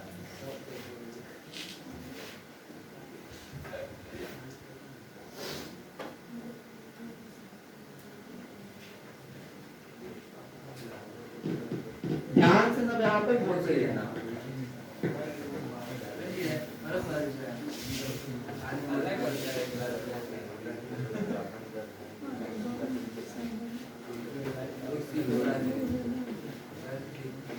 ध्यान से सब बोल से देखो। जब हम लोगों ने अर्थशास्त्र को समझा था तो हम लोगों ने दो चीज समझा था कि अर्थशास्त्र जो है वो बात कर रहा है मांग की, आपूर्ति। वो कह रहा है कि बाजार में अगर मांग बढ़ेगा और आपूर्ति कम होगा तो चीजें महंगी होगी। कह रहा है कि नहीं कह रहा है? वो इससे ये बात नहीं कह रहा है कि चीजें महंगी होगी तो इससे गरीब लोगों पे क्या असर पड़ेगा, उससे लोगों के स्वास्थ्य पे क्या असर पड़ेगा। जैसे बाजार में अब कोई दवा है, जैसे कोरोना के टाइम में तुम लोग देखोगे सैनिटाइजर क्या था, बहुत महंगा बिक रहा था कि नहीं बिक रहा था, मास्क महंगा बिक रहा था कि नहीं बिक रहा था। वो बस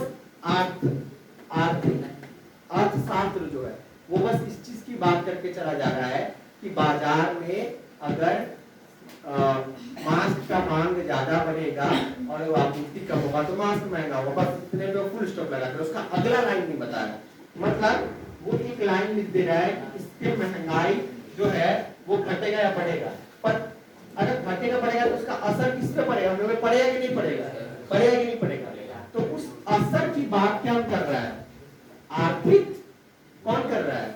अब वो कैसे कह रहा है? वो कह रहा है कि ठीक है, तुमने कहा कि इससे बाजार में मांग आपूर्ति जो है ये महंगाई पे फर्क डालेगा। फिर ये कहेगा कि जब ये महंगाई पे फर्क डालेगा तो इससे जो गरीबी दर है, जो गरीब दर के लोग हैं, इस पे क्या नेगेटिव इम्पैक्ट पड़ेगा कि नहीं।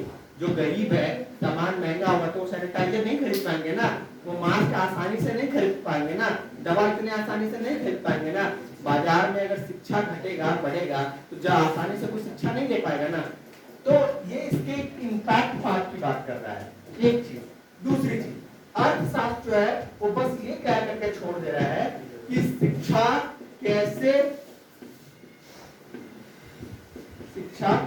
महंगा कैसे होगा। जब ये कह दे रहा है कि शिक्षा महंगा कैसे होगा तो वो ये बस बता रहा है कि बाजार में पढ़ाने वाले टीचर कम है या बाजार में मार्कर कम है, इसलिए आप जो टीचर मार्कर खरीद के पढ़ा रहा है, एग्जाम्पल दे रहा हूँ, जो टीचर ये मार्कर खरीद के पढ़ा रहा है वो पहले 10 रुपए में खरीद रहा था, अब 20 रुपए में खरीद रहा है, तो अब इससे क्या हो रहा है कि बच्चा सबके फीस पे भी असर पड़ेगा। तो ये जो है ये बात कर रहा है कि इससे, इस महंगाई से कैसे लोगों के विकास पे फर्क पड़ रहा है, कैसे लोगों के यानी कि जब महंगाई बढ़ रहा है तो इससे स्वास्थ्य दर पे क्या असर पड़ रहा है, इससे लोगों के शिक्षा स्तर के दर पे क्या फर्क पड़ रहा है, इससे लोगों के जो अन्य आय है, इनकम है, उस पर क्या फर्क पड़ रहा है। अब देखो, जब महंगाई बढ़ेगा तो लोगों की जो सेविंग होगी, पैसे जो बचाएंगे लोग, वो भी तो कम हो जाएगा। पहले जो चीज तुम मान लो तुमको पॉकेट मनी पहले 100 रुपए मिल रहा था, उसमें से पहले जब सामान सस्ता था तो तुम 50 रुपए खरीद रहे थे, 50 रुपए बचा ले रहे थे। अब महंगा सामान हुआ तो वही 50 रुपए सामान 60 रुपए मिलेगा, तो अब तुम्हारा जो पैसा बचा रहे थे, अपने पास सेव कर रहे थे, वो तो घट के 40 रुपए हो जाएगा ना, होगा कि नहीं होगा, होगा कि नहीं। ओवरऑल अर्थशास्त्र एक नैरो बात कर रहा है, बस नैरो बात कर रहा है, इतना ही बात क्या करके छोड़ दे रहा है कि कैसे चीज महंगा सस्ता हो रहा है, लेकिन आर्थिक विकास की प्रैक्टिकल एप्लीकेशन की बात कर रहा है कि कैसे प्रैक्टिकल लाइफ में उसका अप्लाई हम लोग करेंगे, कैसे उससे गरीबी अमीरी का फर्क क्रिएट होगा, कैसे उससे लोगों के शिक्षा पे फर्क पड़ेगा, कैसे स्वास्थ्य पर पड़ेगा। यानी कि इससे क्या समझ रहा है, ये किस चीज की बात कर रहा है, ये हम लोगों के दैनिक, हम लोगों के लाइफ की बात कर रहा है कि नहीं कर रहा है, कर रहा है कि नहीं, कर रहा है कि नहीं, हमारे जीवन की बात कर रहा है कि नहीं। ये कह रहा है ना कि अगर बाजार के अंदर में कोई भी चीज महंगा होगा, कोई भी चीज सस्ता होगा, तो इसका असर किस चीज पे पड़ेगा, इसका असर हमारे जीवन में पड़ेगा। कैसे, अब महंगा होगा कोई भी चीज तो इससे चलो अमीर लोग को क्या, अमीर लोग को ज्यादा असर नहीं पड़ेगा, गरीब को फर्क पड़ेगा कि नहीं पड़ेगा। तो इससे क्या होगा कि समानता सोसाइटी में कम हुआ कि नहीं होगा, और समानता क्रिएट हुआ कि नहीं हुआ, गरीब और गरीब होता जाए कि नहीं होता जाएगा। तो ये कहता क्या है कि हमारा आर्थिक विकास का गोल क्या है, समानता बनाना समाज में। कैसे समानता आएगा इसकी बात करता है, कैसे स्वास्थ्य दर को सही रखा जाए इसकी बात करता है, कैसे शिक्षा दर को सही रखा जाए इसकी बात करता है। समझ गए, अब समझ में आएगी। अब तो अभी तक इसको नहीं आया, बताओ नहीं है, इसको निडर होकर क्या, इसको नहीं आया, फिर से समझाएंगे, बताओ बोलो, चलो अब मेरे साथ तुम लोग बताओ, अर्थशास्त्र किसकी बात करता है, शिक्षा मांगों को ठीक है। अर्थशास्त्र किस तरह की सिद्धांतिक बात करता है कि नहीं करता है, करता है कि नहीं करता है, लेकिन आर्थिक विकास किसकी बात करता है, यानी कि वो उसके प्रैक्टिकल एप्लीकेशन की बात करता है कि नहीं, उसके वो प्रैक्टिकल एप्लीकेशन की बात करता है। अर्थशास्त्र जो है वो सिर्फ और सिर्फ क्या की बात कर रहा था, सिद्धांत की बात कर रहा था, और आर्थिक विकास किस चीज की बात कर रहा है, समानता की बात कर रहा है। समझ गए, यहाँ तक सबको क्लियर है, किसी को कोई डाउट है, नहीं है। चलो तो एक बार लास्ट वाला पेज खोलो, ये पहला जो तुम लोग का पेज है उस पर बॉक्स बना हुआ दिव्यांग समझा, उसको एक बार पढ़ो खुद से और समझो क्या आगे समझ में आया, बताओ।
आ रहा है समझ में, क्या लाइन समझ में आ रहा है बताओ।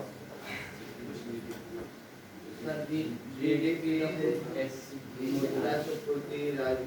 का मतलब होता है ग्रॉस डोमेस्टिक प्रोडक्ट, वो आगे बताऊंगा क्या होता है, ठीक है। अब तुम लोग आगे पढ़ना है, समझाऊंगा डिटेल्स में, उसमें पूरा एक क्लास लगेगा, अच्छे से।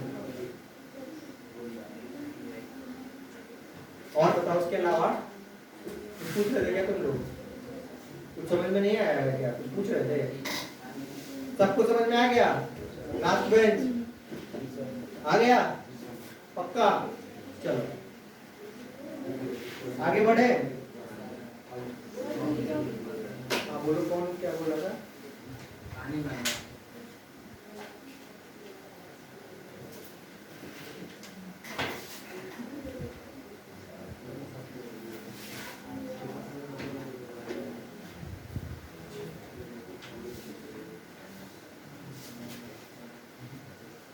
अब जैसे हम लोगों ने इसके पहले देखा था विभिन्न लोगों के दार्शनिकों के ये तुम्हारे बुक से ही ये सब चीज लिखा हुआ है, ठीक है। इसमें कुछ कुछ चीजें मैंने जो उससे इम्पोर्टेंट है तुम्हारे बुक में, कुछ कुछ ऐसे लोग दिए हुए जिनका तुम लोग नाम नहीं सुने होंगे या उतने इम्पोर्टेंट नहीं है, मैंने उसको चेंज करके कुछ से जैसे अमर्त्य सेन का नहीं दिया हुआ परिभाषा, मैंने खुद से इसमें डाल दिया, ठीक है।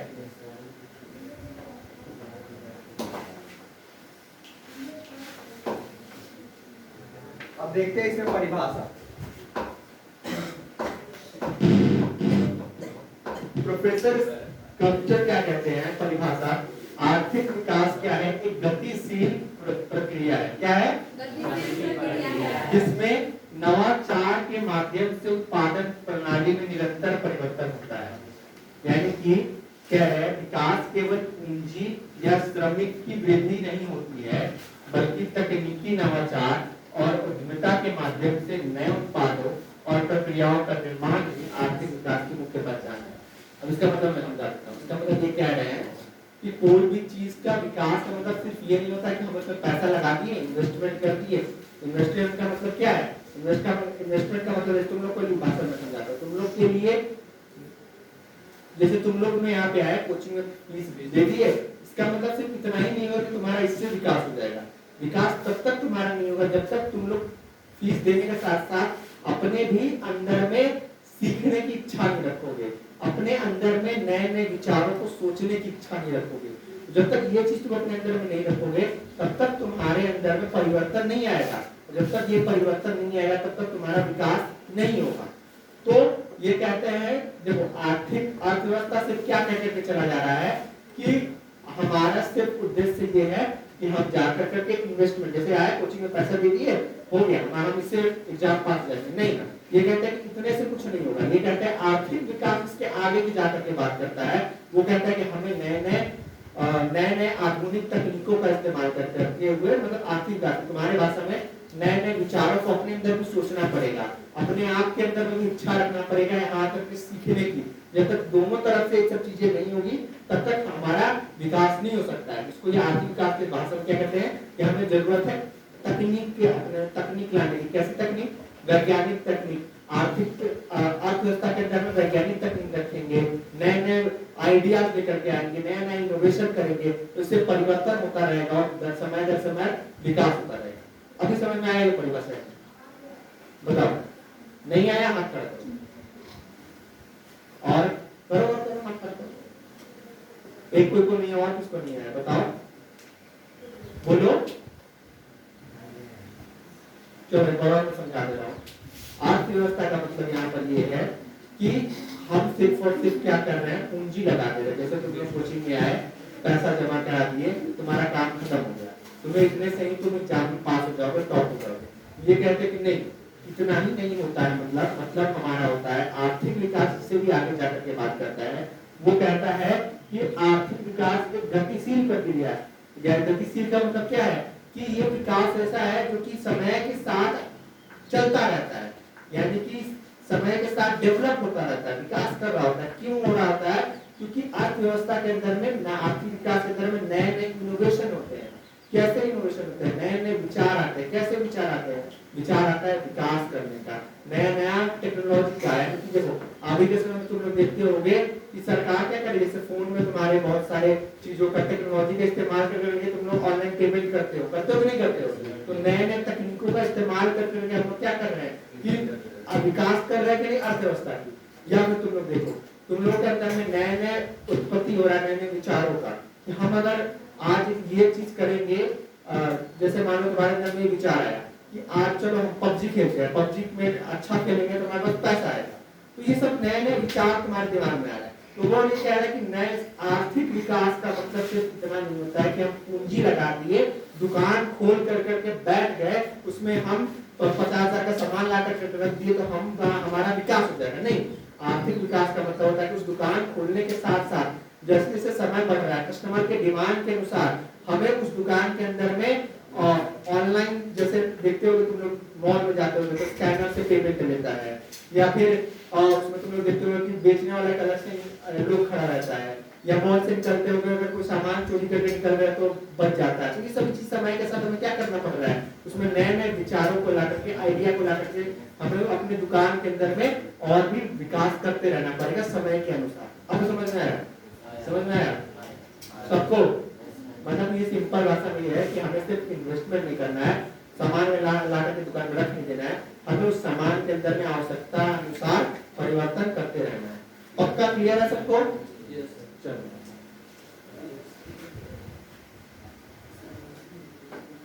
अगला परिभाषा किसका है? अगला परिभाषा है अमर्त्य सेन का। वो क्या कहते हैं, हमें लोगों की क्षमताओं और विकल्पों का विस्तार करना पड़ेगा। क्षमताओं का विस्तार कैसे होगा? ये कहते हैं कि लोगों की जो कैपेबिलिटी है, यानी कि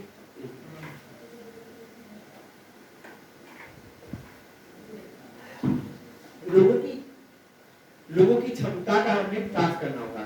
जब वो कह रहे हैं कि हमें लोगों की क्षमता का विकास करना होगा, तो वो इस चीज की बात कर रहे हैं कि लोग जो है उनके अंदर में हमें नए नए क्षमता को डेवलप करना। कैसे डेवलप होगा? जैसे मान लो ये है तुम्हारा चंपी डंपी, और चंपी डंपी को भी सिर्फ आता है खेत में काम करना, ठीक है? चंपी डंपी को सिर्फ आता है खेत में काम करना, लेकिन अब जो समय है वो चंपी डंपी को अंदर में समय के अनुसार चंपी डंपी को अपने आप को परिवर्तन करना पड़ेगा। चंपी डंपी को क्या है कि चंपी डंपी को सीखना पड़ेगा कि सिर्फ खेत में काम करने से कुछ नहीं होगा, हमें कंप्यूटर चलाना भी आना पड़ेगा। और अगर हमें खेत में ही अच्छे से काम करना है तो तुम लोग देखते हो कि मोबाइल से सॉइल हेल्थ पता चलता है कि ये जो हमारा जमीन है, हमारे एरिया का, इसमें कौन सा फसल ज्यादा उपजेगा, तब तुम्हें पता है नहीं। तो फोन में बहुत सारी चीजें ऐसी आ गई है जिससे हमें पता चलता है कि कौन सी चीज कहाँ पे उपजाना है, कौन से जमीन किस चीज के लिए उपजाऊ है, कहाँ पे कौन सा फर्टिलाइजर डालना है। तो ये सभी चीजों के लिए हमें मोबाइल चलाना, चंपी डंपी को सीखना होगा। तो अमर्त्य सेन कहते हैं कि आर्थिक विकास तभी होगा हम जो लोगों के अंदर में नए नए कैपेबिलिटी को उत्पन्न करेंगे। नए नए कैपेबिलिटी का मतलब क्या है? नए नए क्षमताओं का हम लोग विकास करेंगे, यानी कि समय के अनुसार हमें किस चीज का विकास करना होगा, और उसके साथ साथ नए नए विकल्प भी तो देने पड़ेंगे लोगों को कि आप सिर्फ खेत में नहीं काम करें, आप कंप्यूटर भी जाकर के सीख सकते हैं, आप पढ़ा भी सकते हैं। और सिर्फ इतना बताना नहीं है उनको कि आपके पास ये विकल्प है, हमें इन विकल्पों को उनके अंदर में विकल्प को पूरा करने के लिए उनके अंदर में हमें सिखाना भी पड़ेगा। कंप्यूटर कैसे चलाते हैं, पढ़ाते कैसे हैं, उन्हें अच्छा शिक्षा देना पड़ेगा। तो देखो अच्छा शिक्षा मतलब क्या होगा? शिक्षा दर। अच्छा कंप्यूटर चलाने का मतलब क्या हो गया? शिक्षा दर के साथ साथ हम उनके अंदर में क्या कर रहे हैं? नए तकनीकी विकास की भी बात कर रहे हैं। तो समझ आप कनेक्ट कर पा रहे हैं उनका कहने का क्या मतलब है? समझ में आया? आया कि नहीं आया? अब देखो तुम लोग को मैंने ये परिभाषा समझा दिया है, अब तुम लोग जब याद करोगे तो तुम लोग आसानी से याद हो जाएगा कि नहीं हो जाएगा? हो जाएगा कि नहीं हो जाएगा?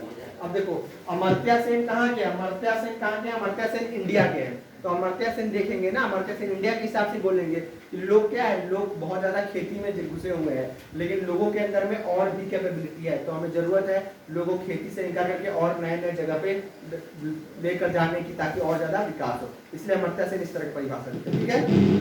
पक्का सबको समझ में आ रहा है? ब्रेक चाहिए? हाँ, तो बाहर नहीं जाना है, सब नोट करो, 2 मिनट का ब्रेक मिलेगा। हाँ, कोई ब्रेक नहीं है, बाहर नहीं जाना है, नोट्स पढ़ो, 2 मिनट बैठ।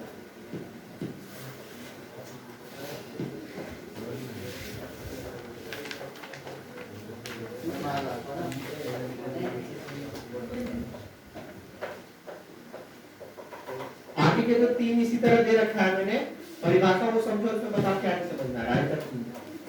इसी तरह से 3 दे रखा हुआ क्या? वोल्टेज कम है ना, अगर वोल्टेज कम है तो एसी में कमी चला लो, एग्जॉस्ट चला लो।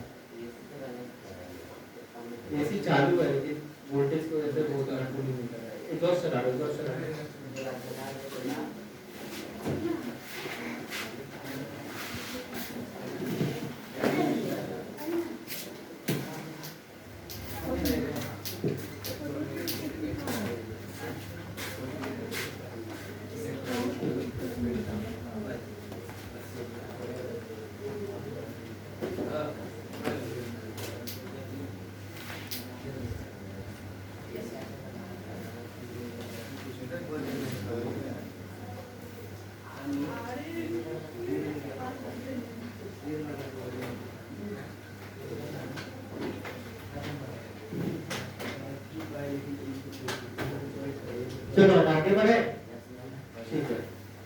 तीन परिभाषा तुम लोग उसी तरह समझ जाओगे, कुछ समझाने जैसा नहीं है, वही चीज को बार बार अलग अलग तरीके से लिखा हुआ है।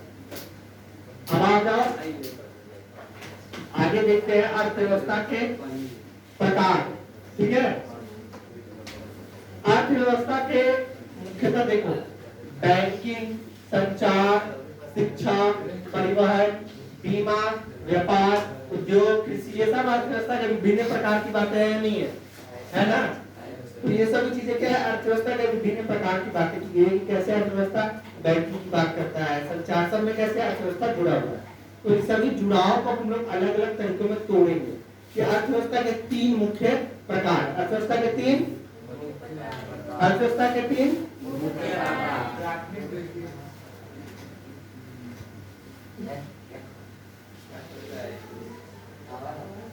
पहला जो अर्थव्यवस्था का प्रकार है वो है प्राथमिक क्षेत्र, दूसरा है द्वितीय क्षेत्र और तीसरा है तृतीय क्षेत्र। इसे हम लोग कहते हैं primary sector, secondary sector, tertiary sector. अब देखते हैं, समझते हैं प्राइमरी सेक्टर किसको कहते हैं।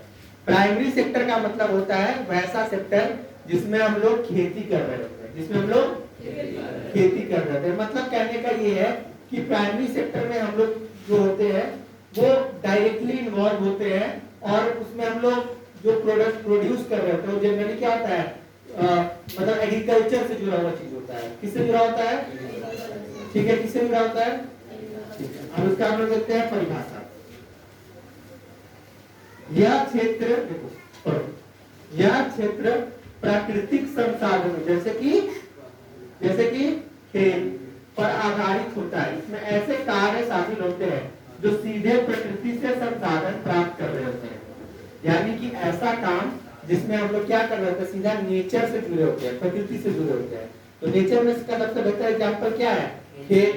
नेचर का सबसे बढ़िया एग्जांपल क्या है? जैसे जानवर जो है, जानवर में हम लोग डेयरी कर रहे हैं, मुर्गी पाल रहे हैं, ये सब प्रकृति का एक तो हिस्सा है, प्रकृति का एक तो हिस्सा है। तो इसकी जिसमें हम लोग बात करते हैं उसको हम लोग क्या कहते हैं? Primary sector. क्या कहते हैं? क्या कहते हैं? जैसे उदाहरण क्या हो गया? कृषि, पशुपालन, मछली पालन, खनन, वनों से लकड़ी प्राप्त करना, ये सब क्या है? नेचर से जुड़ा हुआ चीज है ना, है कि नहीं?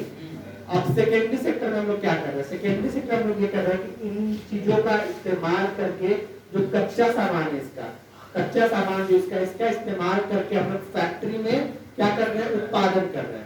उदाहरण देखते हैं, जैसे खेत से हम लोग गन्ना ले रहे हैं। क्या ले रहे हैं? गन्ना ले रहे हैं। गन्ना को हम लोग ले जा रहे हैं चीनी मिल में। गन्ना को ले जा रहे हैं चीनी मिल। क्या है? फैक्ट्री है। चीनी मिल क्या है? फैक्ट्री है। और वहाँ पर हम लोग किस चीज का उत्पादन करते हैं? तो ये चीनी मिल में जो गन्ना लिया गया, उस गन्ना का जो उत्पादन हुआ खेत में, वो कौन सा सेक्टर हुआ? वो प्राथमिक सेक्टर हुआ ना, क्योंकि वो खेत में सीधा उत्पादन हुआ। यानी कि वो किस चीज से जुड़ा हुआ है? प्रकृति से जुड़ा हुआ है। और उस चीनी मिल में जो चीनी का उत्पादन हुआ, उस चीनी के उत्पादन का वो कौन सा सेक्टर हो गया? क्यों? क्योंकि वो कच्चा सामान जो इस्तेमाल हुआ था वो प्राथमिक सेक्टर से, उसको हम लोग कहाँ पे बनाया? फैक्ट्री में बनाया। ठीक है, तो इस क्षेत्र में प्राथमिक क्षेत्र से प्राप्त कच्चे माल का उपयोग करके वस्तुएं बनाई जाती है। इसे औद्योगिक क्षेत्र भी कहा, जैसे कपड़ा उद्योग, खाद्य प्रसंस्करण, इस्पात उत्पादन, निर्माण कार्य। समझ गए? पक्का? ठीक है। अब तृतीय क्षेत्र, तृतीय क्षेत्र में हम लोग जैसे तुम लोग देखते होंगे डॉक्टर है, इंजीनियर है, ये सब क्या कर रहे होते हैं? ये सब लोग सर्विस दे रहे होते हैं। क्या कर रहे होते हैं? सेवा दे रहे होते हैं। क्या दे रहे होते हैं? तो इसमें क्या लिखा हुआ है? यह क्षेत्र सेवाओं से संबंधित होता है। इसमें ऐसी सेवाएं शामिल होती है जो अन्य दो क्षेत्रों को सहायता प्रदान करती है। यह उपभोक्ताओं को सेवा देती है। अब देखो, इसको समझते हैं सरल भाषा में। मान लो तो चीनी मिल है, ठीक है।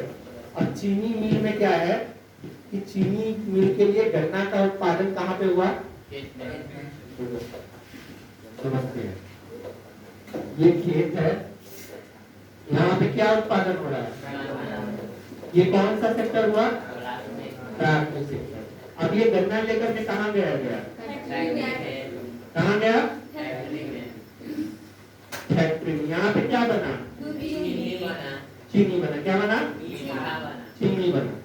अब ये फैक्ट्री वाला को ही चीनी बेचना है, बेचना है कि नहीं बेचना है? तो फैक्ट्री वाला क्या करेगा, बहुत सारा लोगों को कॉल सेक्टर में हायर करेगा या बहुत सारा लोगों को प्रचार के लिए रखेगा।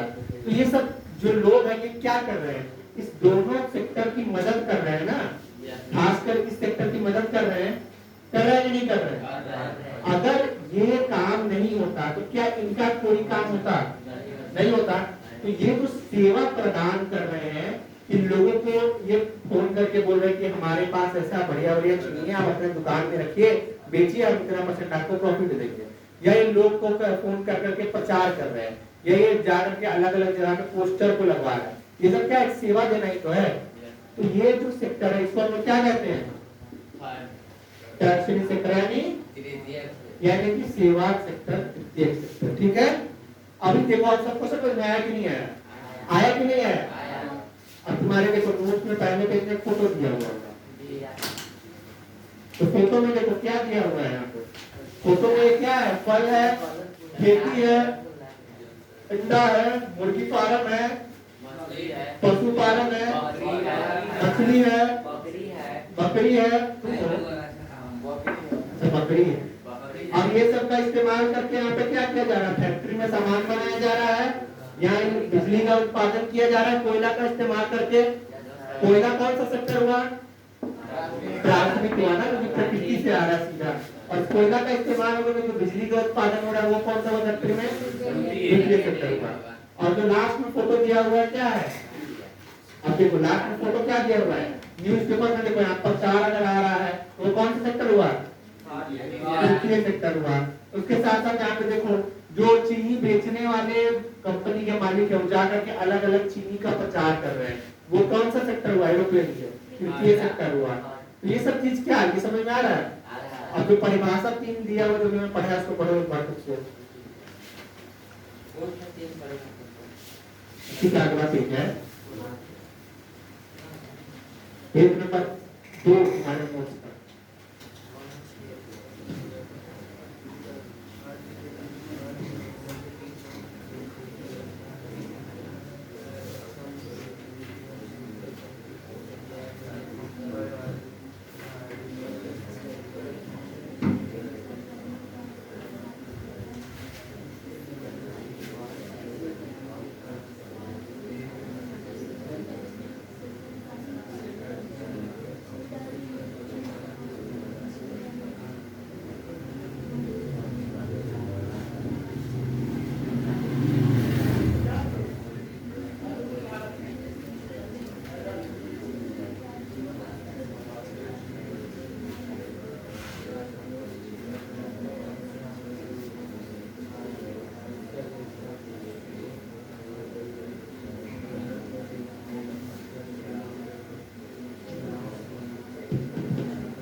समझ में आ गया सबको? पक्का? चल, अब ये जो फोटो है तुम्हारे हम बुक से लिए हुए हैं, जो लोग बुक खोल करके कभी देख लेते होंगे, खुदाना खास्ता हो देखते होंगे इस फोटो को। इस फोटो में क्या समझाया गया? फोटो में समझाया गया है कि 1901 यानी आजादी से पहले जो प्राइमरी सेक्टर था, जो खेती बाड़ी वाले सेक्टर था, उसमें बहुत ज्यादा लोग थे, यानी कि समझो आधे से भी ज्यादा 64% के करीब में लोग प्राथमिक सेक्टर में, 63.6% लोग उस समय में क्या थे? प्राथमिक सेक्टर में थे। यानी क्या था? खेती बाड़ी सब लोग ज्यादा उस तरह का चीज कर रहे थे, खेती बाड़ी, पशुपालन, मछली पालन, इस तरह की चीजें। ठीक है, अब वर्ष 1947 आजादी के बाद हम लोग क्या देखते हैं कि लोग इसमें घटते हैं कि बढ़ते हैं? घट करके अब कितने हो जाते हैं? लगभग 59% हो जाते हैं। अब वर्ष 2007 के बाद हम लोग बहुत ज्यादा कमी देखते हैं। वर्ष 2007 के बाद 22% लोग ही इसमें ठीक है। अब देखो द्वितीय क्षेत्र में क्या था कि फैक्ट्री, आजादी से पहले बहुत कम लोग इसमें हैं, उसके बाद थोड़ा बढ़े हैं और बढ़े। ठीक है, तृतीय क्षेत्र में देखो, तृतीय क्षेत्र में कम लोग थे, थोड़े बढ़े, 2007 में बहुत ज्यादा बढ़े। अब यहाँ से एक एनालिसिस है तुम लोगों को समझना है एनालिसिस ये है कि सबसे पहले जो लोग थे वो सबसे ज्यादा किस चीज में इन्वॉल्व थे, खेती बाड़ी में इन्वॉल्व थे। अब इससे दिक्कत क्या हो रहा था कि तुम लोगों को जब मान लो कोई भी, मान लो गन्ना कोई बना रहा है, ठीक है, गन्ना बाजार में कितने रुपए का मिलेगा, 4 रुपए 5 रुपए का गन्ना मिल जाता है जनरल सीजन में, 10 का मिलता है। हाँ? 10 में मानने के लिए 10 रुपए का मिलता है। चलो तुम 10 रुपए वाला खाना। मानने वाला ना है, रात में से मानेंगे। 10 रुपए का मिल रहा है गन्ना, ठीक है। अरे यार 5 रुपए का मिल रहा है, ठीक, मिल गया सारा ठीक। जनरल दिन में नॉर्मल गन्ना 5 रुपए का मिलता है, ठीक है। 5 रुपए का एक गन्ना मिल रहा है और उस एक गन्ने का इस्तेमाल करके मान लो 250 ग्राम चीनी बनाया जा रहा है फैक्ट्री में। फैक्ट्री में क्या हो रहा है, एक गन्ने से 250 ग्राम चीनी बन जा रहा है आराम से। अब वो एक गन्ने से कितने रुपए का हमें किसान को फायदा हो रहा है, 5 रुपए कमा रहा है। इसमें मान लो 2 रुपए इन्वेस्टमेंट है उसका, गन्ना लगाने में, पानी वानी ये सब डालने में 2 रुपए का उसका इन्वेस्टमेंट हो गया, जो कितने रुपए का फायदा हुआ, 3 रुपए का उसको फायदा हुआ। लेकिन जब वो गन्ना फैक्ट्री में जाता है तो वो गन्ना से बनता है 250 ग्राम चीनी। अब चीनी कैसे केजी है, 50 रुपए मान लेते उदाहरण के लिए, ठीक है। 50 रुपए मान लो चीनी है, तो वो चीनी कितने रुपए का पड़ा, 13 रुपए के करीब का वो चीनी हुआ। यानी कि 3 रुपए का वो जो फैक्ट्री वाला 3 रुपए में सामान खरीदा, फैक्ट्री वाला को तो और सस्ता पड़ेगा ना गन्ना, 5 रुपए का मान लो, 5 रुपए खरीदा और सामान बनाया कितने रुपए का, बनाया कितने रुपए का, तो उसको फायदा कितने रुपए का हुआ, 7 रुपए का फायदा हुआ कि नहीं हुआ। मान लो उसको पूरा बनाने में 2 रुपए खर्च हो गया, उसको ओवरऑल फायदा कितने रुपए का हुआ, 5 रुपए का। तो तुम देखो किसान से भी ज्यादा वो प्रॉफिट में है कि नहीं है कि नहीं है। और किसान का प्रॉफिट मतलब देश का प्रॉफिट हुआ कि नहीं हुआ, हुआ कि नहीं हुआ। फैक्ट्री का प्रॉफिट मतलब देश का प्रॉफिट हुआ कि नहीं हुआ। यहाँ ध्यान दो, किसान का प्रॉफिट मतलब देश का प्रॉफिट हुआ, फैक्ट्री का प्रॉफिट मतलब देश का प्रॉफिट हुआ। तो इन दोनों में सबसे ज्यादा प्रॉफिट में कौन है, किसान या फैक्ट्री, फैक्ट्री है। लेकिन तुम लोग देखोगे कि इंडिया में फैक्ट्री जो है वो बहुत कम है, 22% ही है ना, सेकेंडरी सेक्टर में होता है ना, द्वितीय सेक्टर में। यानी कि इंडिया के साथ प्रॉब्लम क्या है कि ज्यादा लोग प्राथमिक क्षेत्र में, इंडिया में सबसे ज्यादा लोग किस क्षेत्र में है, सबसे ज्यादा लोग क्या करते हैं, खेती करते हैं। तो सबसे ज्यादा लोग जब खेती करते हैं, और कौन कुछ बोला है, खेती करते थे, अभी करते नहीं, अभी भी करते हैं खेती।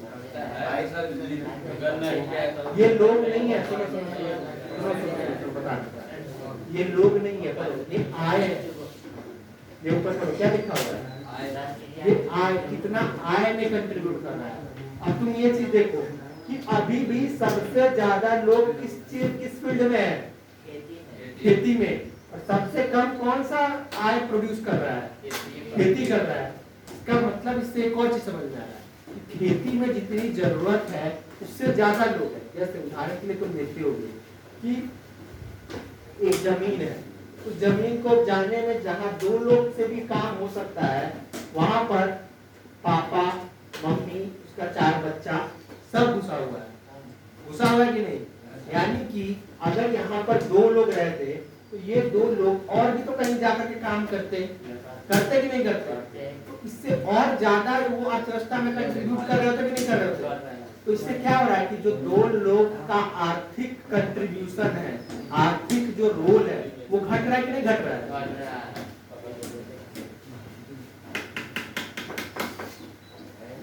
नहीं समझ में आ रहा है, एक बार और समझा रहे, ध्यान दो, उधर नहीं, पानी बहुत तुम लोगों को प्यार कर रहा है। सिंपल भाषा में ये है कि प्राइमरी सेक्टर जो खेती बाड़ी है, जहाँ 2 लोग से भी इतना खेती बाड़ी करके उपजाया जा सकता था, वहाँ पे पूरा परिवार घुस जाता है। इसकी वजह से क्या होता है, जो कम, जहाँ पे 2 लोग मिलकर उपजा सकते थे और 2 लोग किसी और जगह जाके काम कर सकते थे, वो लोगों का आर्थिक कंट्रीब्यूशन कम हो जाता है। क्यों? क्योंकि सब खेत में घुसे हुए, जहाँ 2 लोग भी उतना ही उपजाएंगे वहाँ 4 लोग घुसे हुए हैं। अब इससे क्या हो रहा है कि इससे ज्यादा से ज्यादा लोग प्राथमिक क्षेत्र में घुसे रह जा रहे हैं और वो जाकर करके द्वितीय क्षेत्र और तृतीय क्षेत्र में कम कंट्रीब्यूशन दे रहे हैं, जिसकी वजह से ज्यादा लोग होने के वजह से भी इसमें जो आय निकल रहा है वो क्या है, कम ही निकल के आ रहा है। ये बात नहीं समझ में आ रहा है, इसको नहीं समझ में आ रहा है। जिसको नहीं समझ में आया हाथ उठाओ। हाँ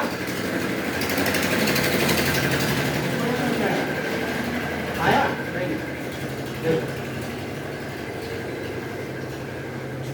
मान लो ये एक खेत है, ठीक है, इसको उपजाने के लिए दो लोग भी मिलकर उपजा सकते हैं, ठीक है, यानी कि मान लो मम्मी पापा मिलकर दो खेत को उपजा सकते हैं, तब भी इससे 5 kg ही गोभी उपजेगा, ठीक है। अब इसमें क्या दिक्कत है कि मम्मी पापा के साथ उसके 2 बच्चे भी जुड़ गए, तो उसमें कितने लोग हैं? लेकिन गोभी अभी भी कितने उपज रहे हैं? 5 ही kg उपज रहा है, उपज रहा है कि नहीं? अभी भी 5 ही kg उपज रहा है। तुम लोग देखते होगे अपने अपने घर पे, खुद गांव में देखते होगे कि जहाँ 2 लोग से भी काम हो सकता है वहां भी 5-5, 6-6 लोग पूरा घर घुसा हुआ है, देखते होगे तुम लोग खुद अपने गाँव में। अब इससे क्या दिक्कत होता है, इससे क्या दिक्कत होता है कि ये जो 2 बच्चा था इनका, ये 2 बच्चा अगर इस खेत में नहीं जुड़ा होता तो कहीं और जाके तो काम कर रहा होता पैसा के लिए, कहीं तो जाता। अब खेत में तो इसके घर के लोग घुसे हुए, तो खेत में तो नहीं जाएगा, या तो किसी फैक्ट्री में जाएगा कमाने, या कहीं जाकर करके पढ़ाएगा, या कॉल सेंटर में जाएगा, या जाकर करके कोई जॉब करेगा कंपनी में, ये करेगा। अगर वो 2 बच्चा जाकर करके घर में काम कर रहा होता तो एक्स्ट्रा इनकम कमा रहा होता कि नहीं कमा रहा होता? कमा रहा होता कि नहीं? और कमा रहा होता तो इनका या इनका किसी एक का इनकम बढ़ रहा होता कि नहीं बढ़ रहा होता? और इनका इनकम बढ़ रहा था, देश का और इनकम बढ़ता कि नहीं बढ़ता? बढ़ता कि नहीं बढ़ता? तो यही कारण है कि प्राथमिक क्षेत्र जो खेती बाड़ी वाला है, इसमें आज भी सबसे ज्यादा लोग हैं, फिर भी देखो सबसे कम अर्थव्यवस्था में रोल इसी का है। ये समझ में आ गया सबको? आ गया? पक्का आ गया? आया समझ में? आ गया? एक बार समझा हो गया?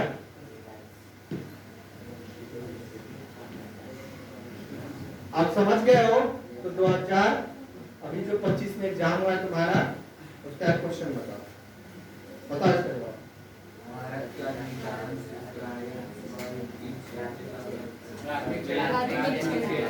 पक्का? चलो ठीक है।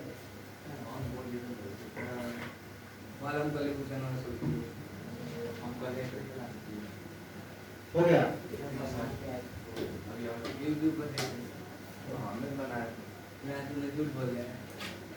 अब क्वेश्चन लिखो अपने अपने कॉपी में, दो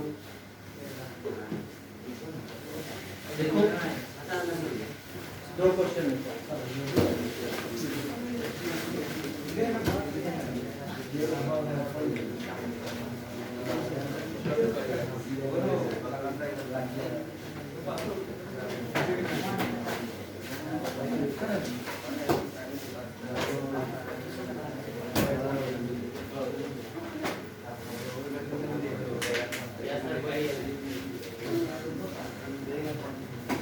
लिखो पहला प्रश्न, भारतीय अर्थव्यवस्था की संरचना,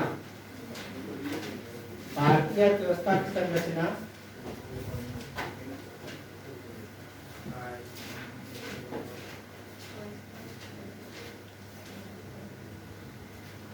भारतीय अर्थव्यवस्था की संरचना से आप क्या समझते हैं? इसका आंसर जब लिखोगे तुम लोग तो परिभाषा के साथ साथ ये फोटो, ये जो लिखा है ना प्राथमिक द्वितीय, इसके नीचे एग्जाम्पल, ऐसा फोटो साइड में बना होना चाहिए। जैसे मान लो ये पेज है, यहाँ पे तुम लोग परिभाषा लिख रहे हो, यहाँ पे साइड में एक फोटो बना लेना ऐसा, ठीक है, तो ज्यादा नंबर मिलेगा। अब उसी में आगे लिखो, उसी में आगे लिखो संरचना से आप क्या समझते हैं, आगे लिखो। नहीं, तुम लोग घर से लिख कर आगे उसके लिखो, प्राथमिक क्षेत्र में, हाँ प्राथमिक क्षेत्र में, प्राथमिक क्षेत्र में सर्वाधिक कार्यबल होने के बावजूद भी, कार्यबल होने के बावजूद भी राष्ट्रीय आय में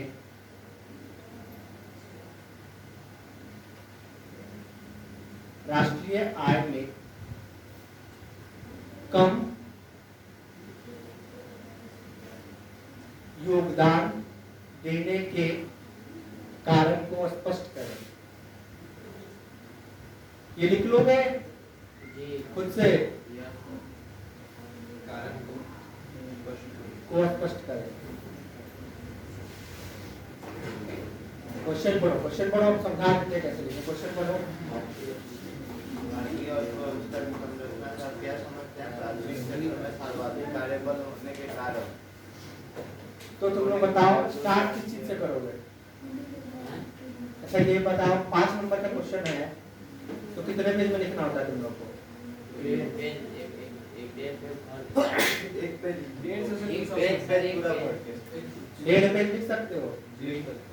हाँ ठीक है, 1.5 पेज लिख सकते हो। तो तुम लोग शुरुआत क्या से करोगे बताओ? सबसे इम्पोर्टेंट इसमें पहला शब्द क्या है? प्रश्न में इम्पोर्टेंट पहला शब्द क्या है? हाँ। तो अर्थव्यवस्था की संरचना को समझाने से पहले तुम लोग परिभाषा लिखोगे अर्थव्यवस्था की, ठीक है? परिचय लिखोगे, उसके नीचे लिखोगे अर्थव्यवस्था की परिभाषा। एक कोई परिभाषा लिख देना, सरल वाला परिभाषा लिखना चाहे वो लिख दो, या किसी एडम स्मिथ या किसी लिखना चाहे वो लिख दो, ठीक है? खास कोशिश करना एडम स्मिथ का परिभाषा लिखने का, ठीक है?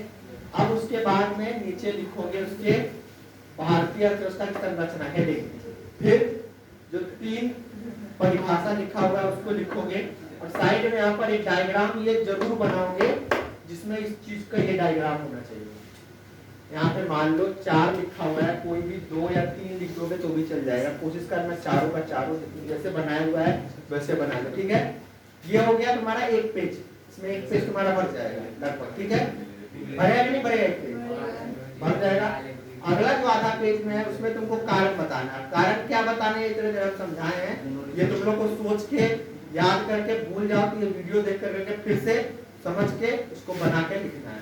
समझ गए? चलो एक और क्वेश्चन है।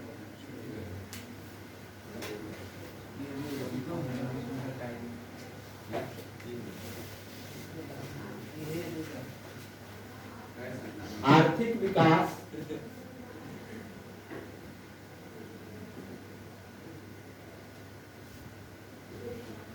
विकास ही एक राष्ट्र के निर्माण का नींव रखता है।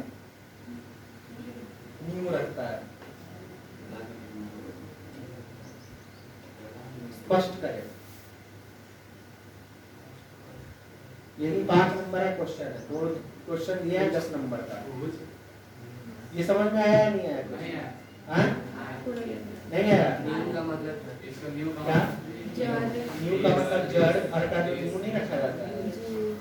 पिलर किसको बोलते हैं? अब देखो इसमें मैंने क्या किया है, क्वेश्चन को थोड़ा घुमाया है, लेकिन ओवरऑल क्वेश्चन तुमको बस कह रहा है कि बताना है कि आर्थिक विकास क्या होता है, कैसे वो काम करता है, यही बोल रहा है। लेकिन उसको मैंने क्या किया, स्टेटमेंट दे दिया है। तो ऐसे क्वेश्चन को तुम्हें खुद तोड़ना पड़ेगा। अब देखो ये क्या है, एक्चुअल में क्वेश्चन मैं बताता हूँ। क्या क्वेश्चन है, पढ़ो। आर्थिक विकास ही, एक कोई बोलो, एक कोई बोलो, बताओ तुम बताओ क्या है। आर्थिक विकास में एक राष्ट्र के निर्माण का नींव रखता है। ठीक है, बस ऐसा तुम लोग कब बोलोगे, बताओ ऐसा तुम लोग कब बोलोगे कि आर्थिक विकास भी एक राष्ट्र के निर्माण का नींव रखता है? कब बोलोगे बताओ, ऐसा कब बोलोगे? जब तुमसे कोई पूछेगा प्रश्न, ये जवाब है, ये प्रश्न ये जवाब है। तुमसे कोई पूछेगा कि आर्थिक विकास की खूबी बताइए, तब तुम लोग जवाब दोगे ना, आर्थिक विकास एक राष्ट्र निर्माण की नींव रखता है। दोगे कि नहीं दोगे जवाब? तो ये एक्चुअल में क्या है, जो क्वेश्चन में स्टेटमेंट है कि जवाब है ना, इसका एक्चुअल में क्वेश्चन क्या है कि आर्थिक विकास की खूबी बताओ, है कि नहीं? तो तुम्हें इस क्वेश्चन को उल्टा फ्रेम करना है कि आर्थिक विकास का खूबी पूछा जा रहा है मुझसे एक्चुअल में, ये कैसे आर्थिक विकास की खूबी एक देश को बनाता है। समझे क्वेश्चन को कैसे तोड़ना है? कि एक्चुअल में क्वेश्चन जो था वो जवाब था। जब नहीं समझ में आया क्वेश्चन तो ऐसे सोचा करो कि अच्छा ये चीज कोई कब बोलेगा, ये चीज कब कोई बोलेगा? अगर किसी से कोई कैसे पूछेगा या कोई पूछेगा कि आर्थिक विकास क्या है या आर्थिक विकास की खूबी बताओ, ऐसा कोई कब बोल सकता है? जब तुम ये पकड़ लोगे ना उल्टा जाकर के, इसके ये मार्कर है, इसको तुम्हें ऐसे नहीं देखना है, इसको तुम्हें उल्टा करके देखना है, पीछे से देखना है कि ऐसा ये यहाँ तक हम कब पहुंचेंगे।